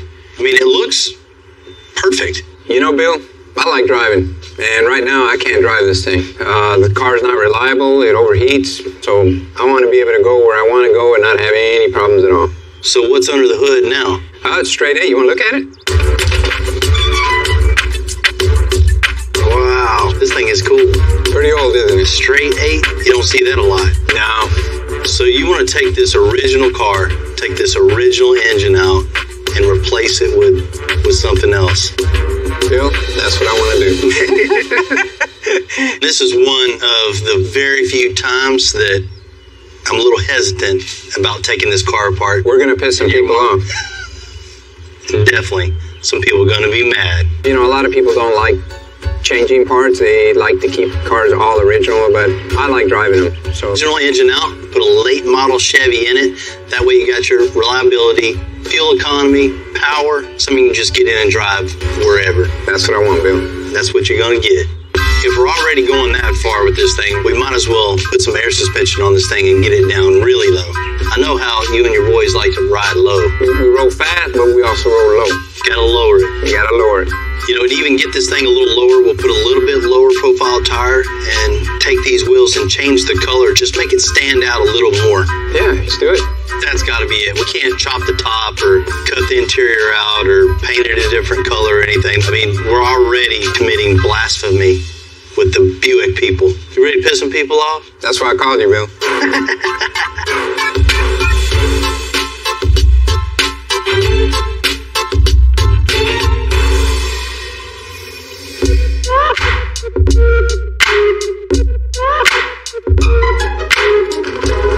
Man, bringing a car in this old, this original, this cool, it's a shame just to do anything to it other than wash it.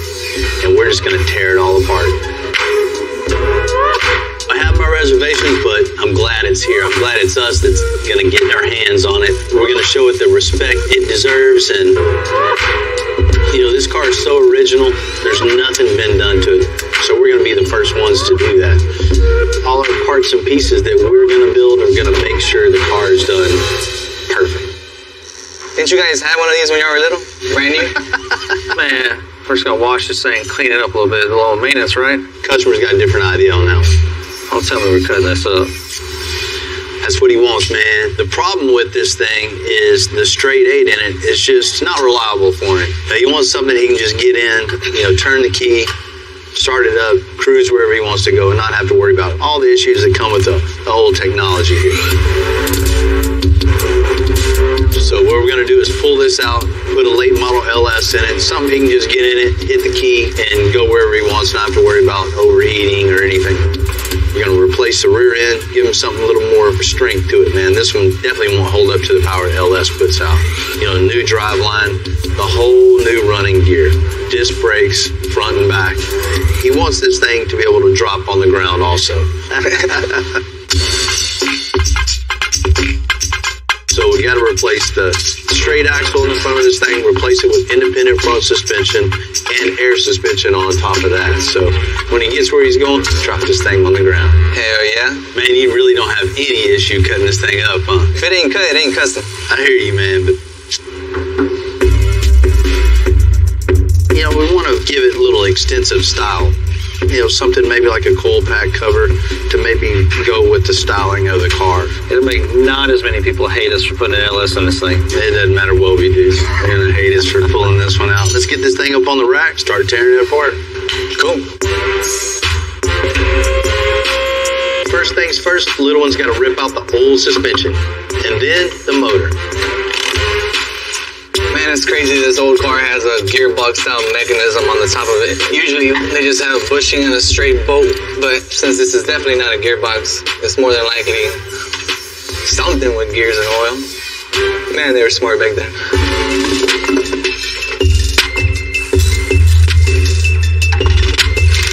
Everything's pretty much off the bottom. Now we can go ahead and just get this grill off. And then we can pull the engine out.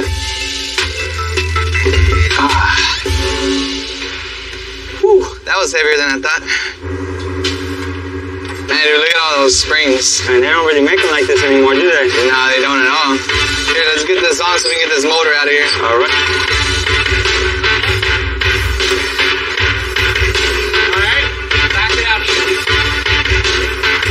There's like a Cummins engine, it's so huge. I don't think I've ever seen one like it, man. I wonder if Al Capone used this car. Probably not, man. We don't see any bullet holes in this engine.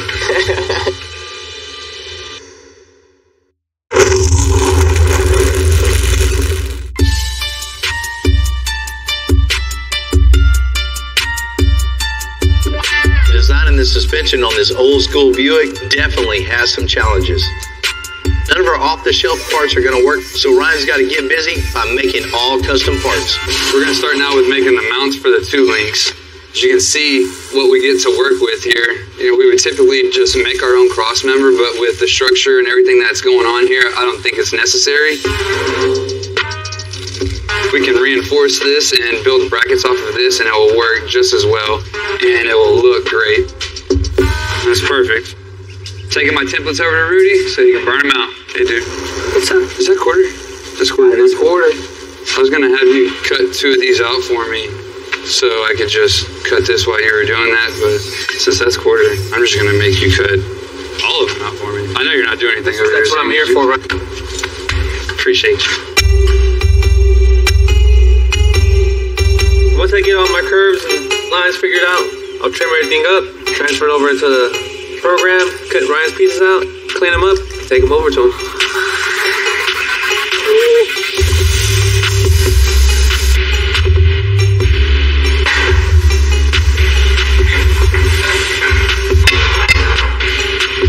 Alright, so after I get my pieces cleaned off, get all the slag chipped off of these, I'll take the template and mark the lines where I need a bend. I'll use that other little template that I made. I'll take it over to the big break and I'll just slowly bend it until I get the right radius that I want. Everything we do is trial and error. I'd like to get it on the first time, but it don't always work out that way.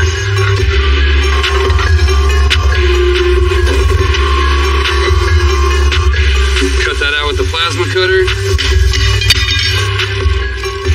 And tack it in. Alright, so we got the plates welded into the frame, stiffen it up. Also gave us a mounting point for our two-link tabs. The tabs basically will weld to the frame, and this is going to be your mounting point. This is your pivot point here. So this is where it's going to connect to the rear end.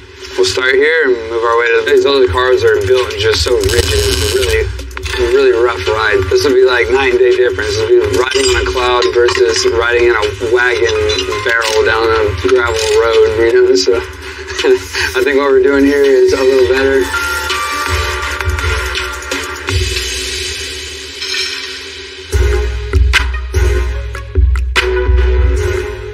Dang, man. Yeah, that's pretty bad, man. This thing is rough, dude.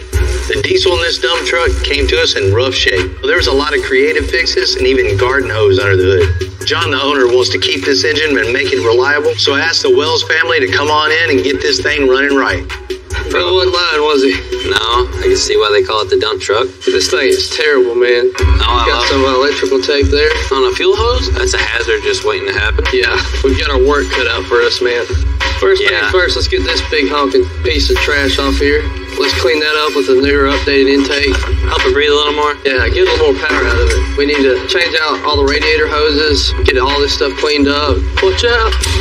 You'll give it a little more appeal under the hood. That insulation is not going to work. We're going to have to rip that out. We'll probably have to do something about the heat, so we'll heat wrap this sound pipe. What we have here is exhaust wrap. Just say firewall and getting your feet nice and hot. It also helps clean up your engine bay and make it look a lot nicer. All right, now we got all the ugliness out of it. It's time to start cleaning her up and moving forward. What we have here here is a K&N air filter. They are really good about airflow. They allow air to get in and keep the most dirt and grime out of the engine. She's a lot better than she was. That's right, bro. Let's get the hose on there.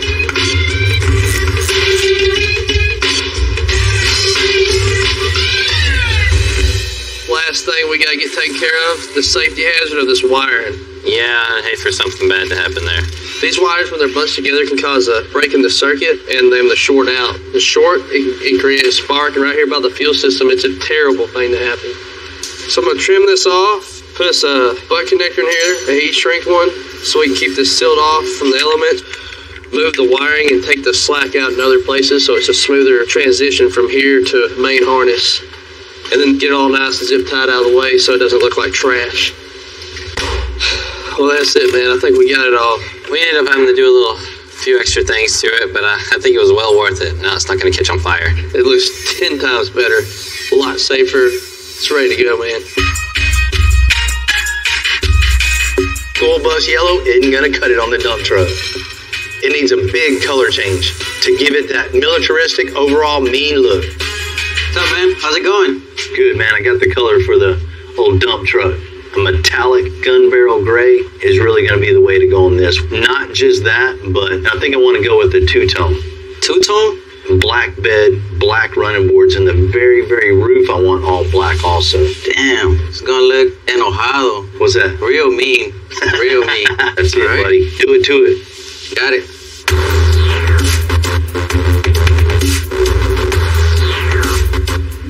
I want something on this truck that's really going to stand the test of time. I don't want Army green. I don't want the Desert Storm tan. The gunmetal gray is definitely going to make this thing look really cool, give it an aggressive look, and still be custom.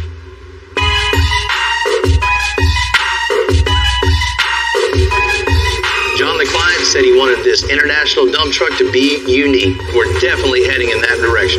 Now it's time for the custom flatbed. Next project is getting this thing on the truck, which is not going to be an easy task because it's got such a long bed in the back, we can't pick it up from the rails. You got to spend extra time to do every little step. You know, just picking the bed up is just one more example of how much work goes into something like this. We're about to see if it'll work.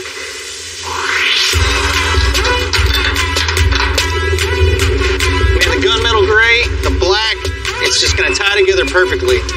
Ready? Yeah. We'll bolt it down from there. Go down.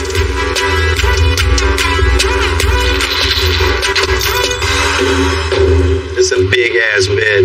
This thing's finally starting to look like something. It definitely gave it the industrial look that he was looking for, right? Definitely no more school bus now. This thing looks mean. Man, it's a good day. We'll get the rest of this thing tomorrow, mount this bed, start building the running boards on this thing. Good night.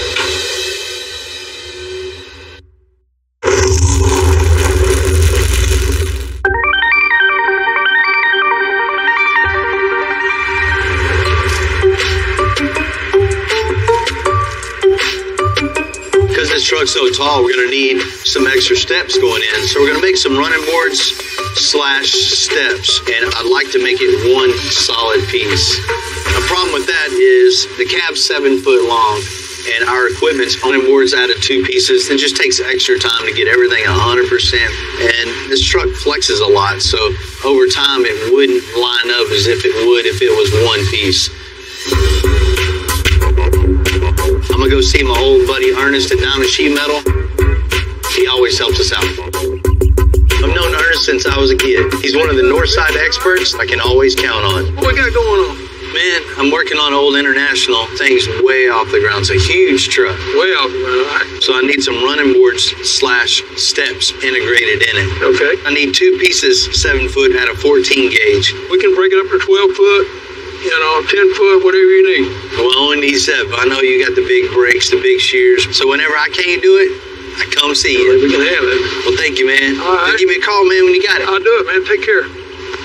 When Bill shows up in my shop, I know it's something I got to hurry up and do, so I usually stop, produce whatever he wants.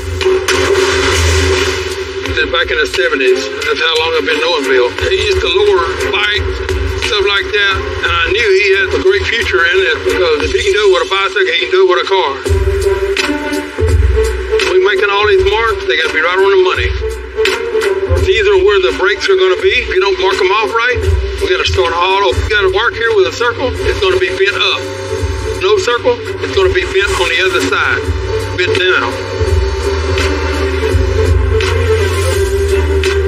If you don't bend these things right, all the money and material is wasted.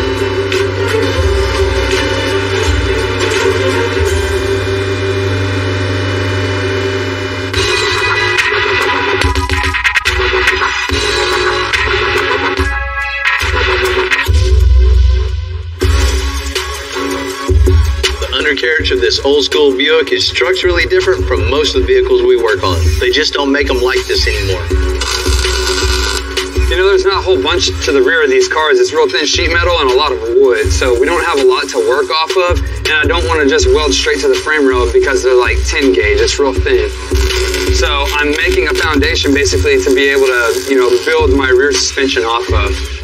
What this is going to do is act as part of my frame.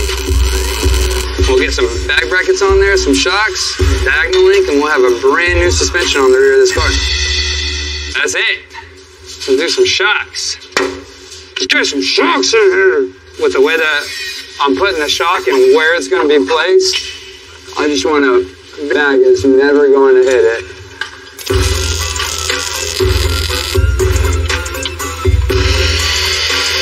Even though we do a bunch of air suspension here, every application is different for the most part. You know, the concept is the same, but actual building it and getting into it and making it functional and making it work and the geometry staying the same, it's all different. That's what keeps this job, you know, interesting and makes it fun to come to work every day because it's not that repetitive, same old, every single day.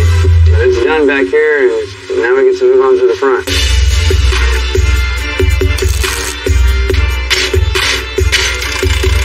Got the lower control arm bolted up and the spindle bolted up. As you can see where the frame comes and where my lower control arm is, there's no room for a bag, there's no room for anything. So just like everything else, we're gonna have to make it work.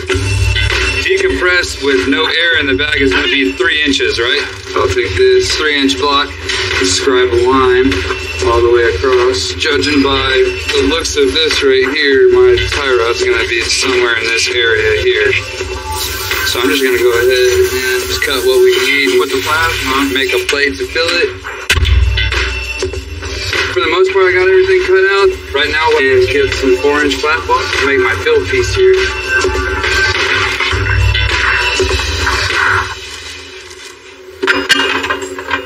Nice fit. Everything is going to be built off of this plate right here for our upper bag bracket. So this is critical in making sure that this is fit up properly and welded in properly. So that's what we're going to do. We're going to trim it back, get a nice fit up, get it tacked in, then we'll weld it off. And whenever you're welding, you want to get a nice weld, a nice fuse. You want to go from metal to metal. You don't ever want it to overlap completely and then just weld the outside. It's not going to get anything in there. It's not fusing anything. What I'm looking for on this is just trying to match the same radius here. Just I want that same roll all the way through so it looks like nothing was ever touched. It looks like it came like that. So just start on the flat spots first. I like to knock it down and make sure it's flat and then start rolling. So once I get it kind of close, I'll come back with the flat disc and then clean it up and get rid of most of these lines. Hit it with a DA or a wire wheel. I mean, that's pretty much it. I've been liking it. Looks real nice.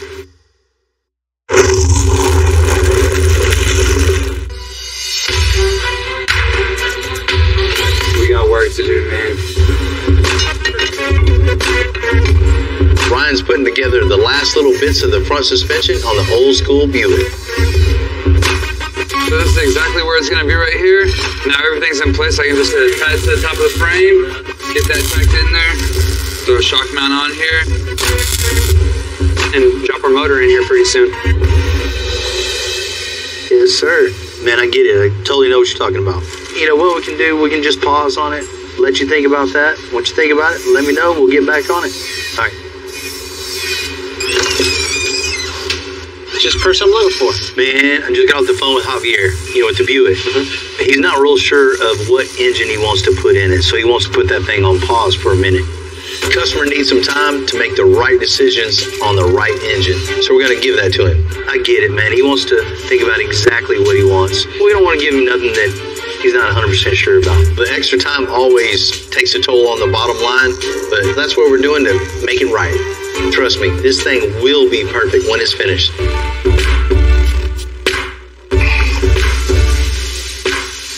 Cut a piece 32 and 3. Don't chop it on top of the panel board. It was a working dump truck, so the interior left a lot to be desired. Just tape it to it. You definitely can't have that, so John's gonna make it right. We're building a big, badass dump truck, so we got to get something that's going to be utilitarian and follow along in design and keep up with the beating around this truck's going to get. So we're going to make some really cool door panels. The idea that we have here is we're going to make a metal kick plate. That way it's good and rugged for climbing in and out. You kick it with your boots, whatever, it's good to go. This is kind of the fun part to me, the creative part. You get in here, you get to lay this out, really actually bring your idea into fruition.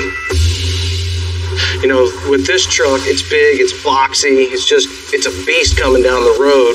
So you open the door, you want to kind of have that same idea. It just needs to say, I'm ready to work. Next thing I'm going to do is start cutting this apart, and we'll transfer it onto the base panels, and we'll get it foamed up. Here's my foam. Time to get busy. Like I hadn't been busy already.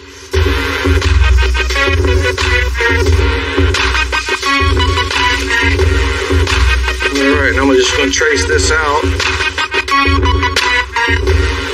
When you're cutting this foam down, if you put any kind of lean in it, and it will show up in the end, or it's tougher to have to sand out. So just kind of work keeping that blade straight up and down. We're actually going to put a beveled edge around this, and that way when it comes up, it'll dip down into the insert panel, up both sides. So just cool little detail. Get all that thing beveled back, and once that's done, we put another layer over it. I'm going to wrap the doors in marine vinyl while Jamie's cutting out the steel for the kick plates. This is going to look really good on the door panels that John's doing.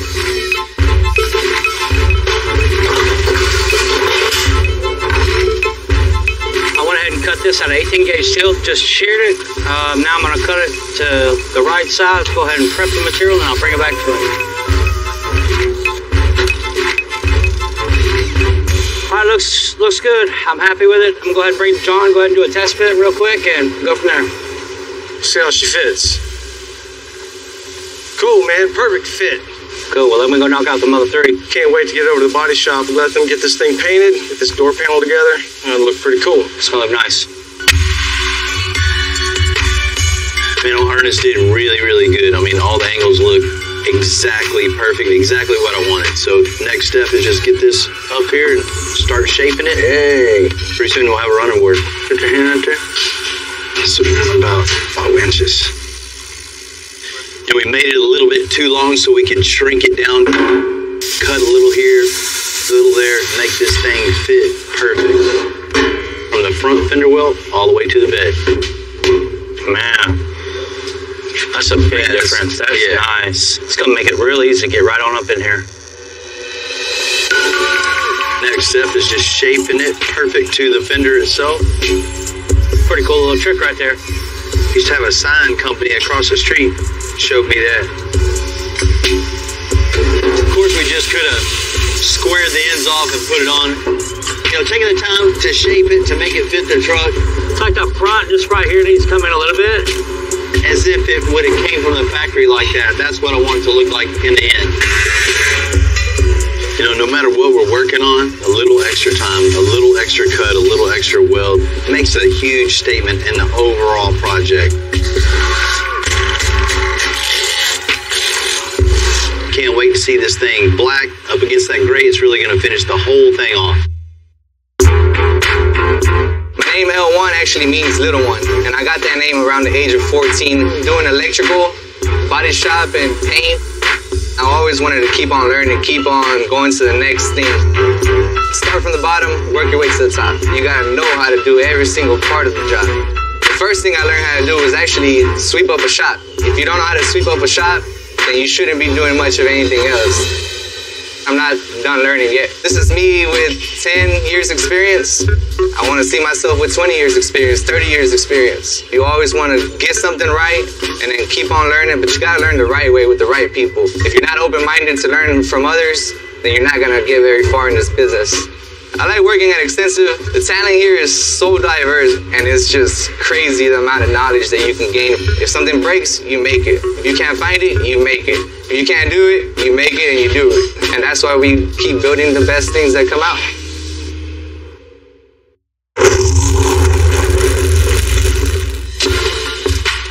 And like that, what was an ugly international dump truck has become something else entirely. Installing the seats, doors, running board, 10-inch tall tires. There won't be another custom truck quite like this on the road.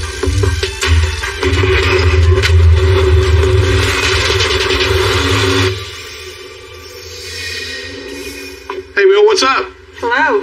Hi, and good to see you as always. Same. What up, Johnny? I've known John Wood for quite some time. I love this guy, but I love messing with him too. You got some news for me?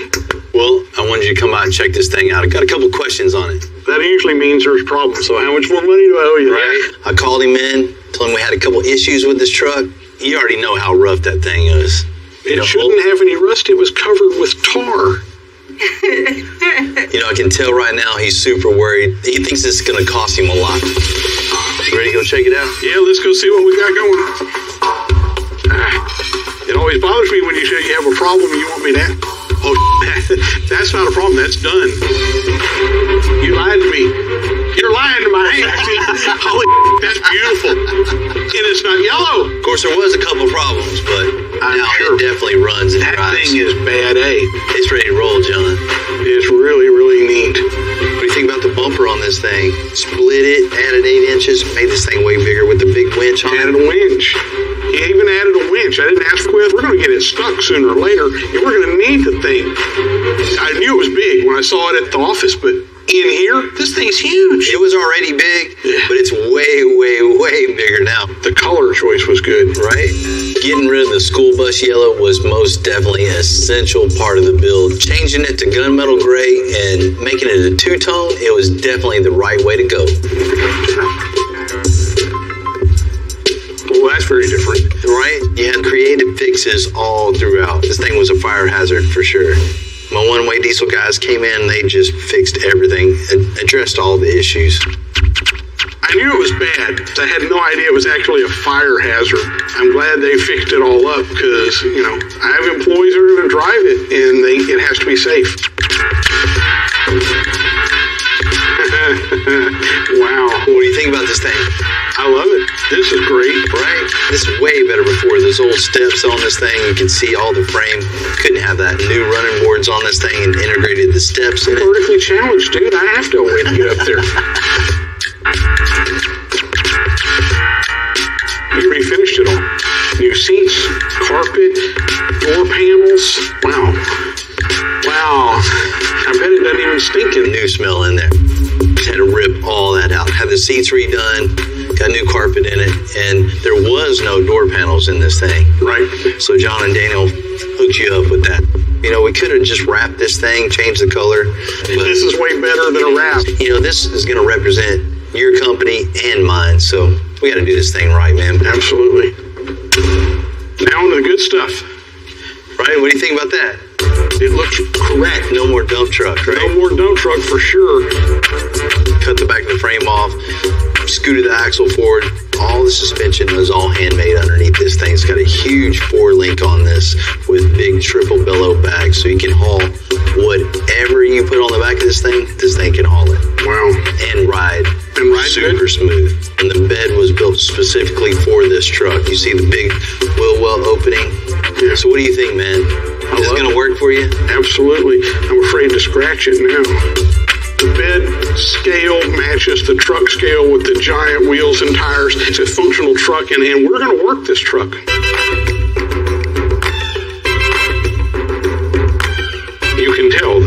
do this. They're craft people. That's right. We all have passion for what we do, for sure. You know, this is just one more example just to show how good a guy in the shop just kicked ass time and time and time again. I know this thing is going to do everything you could ever want with it and even way, way more.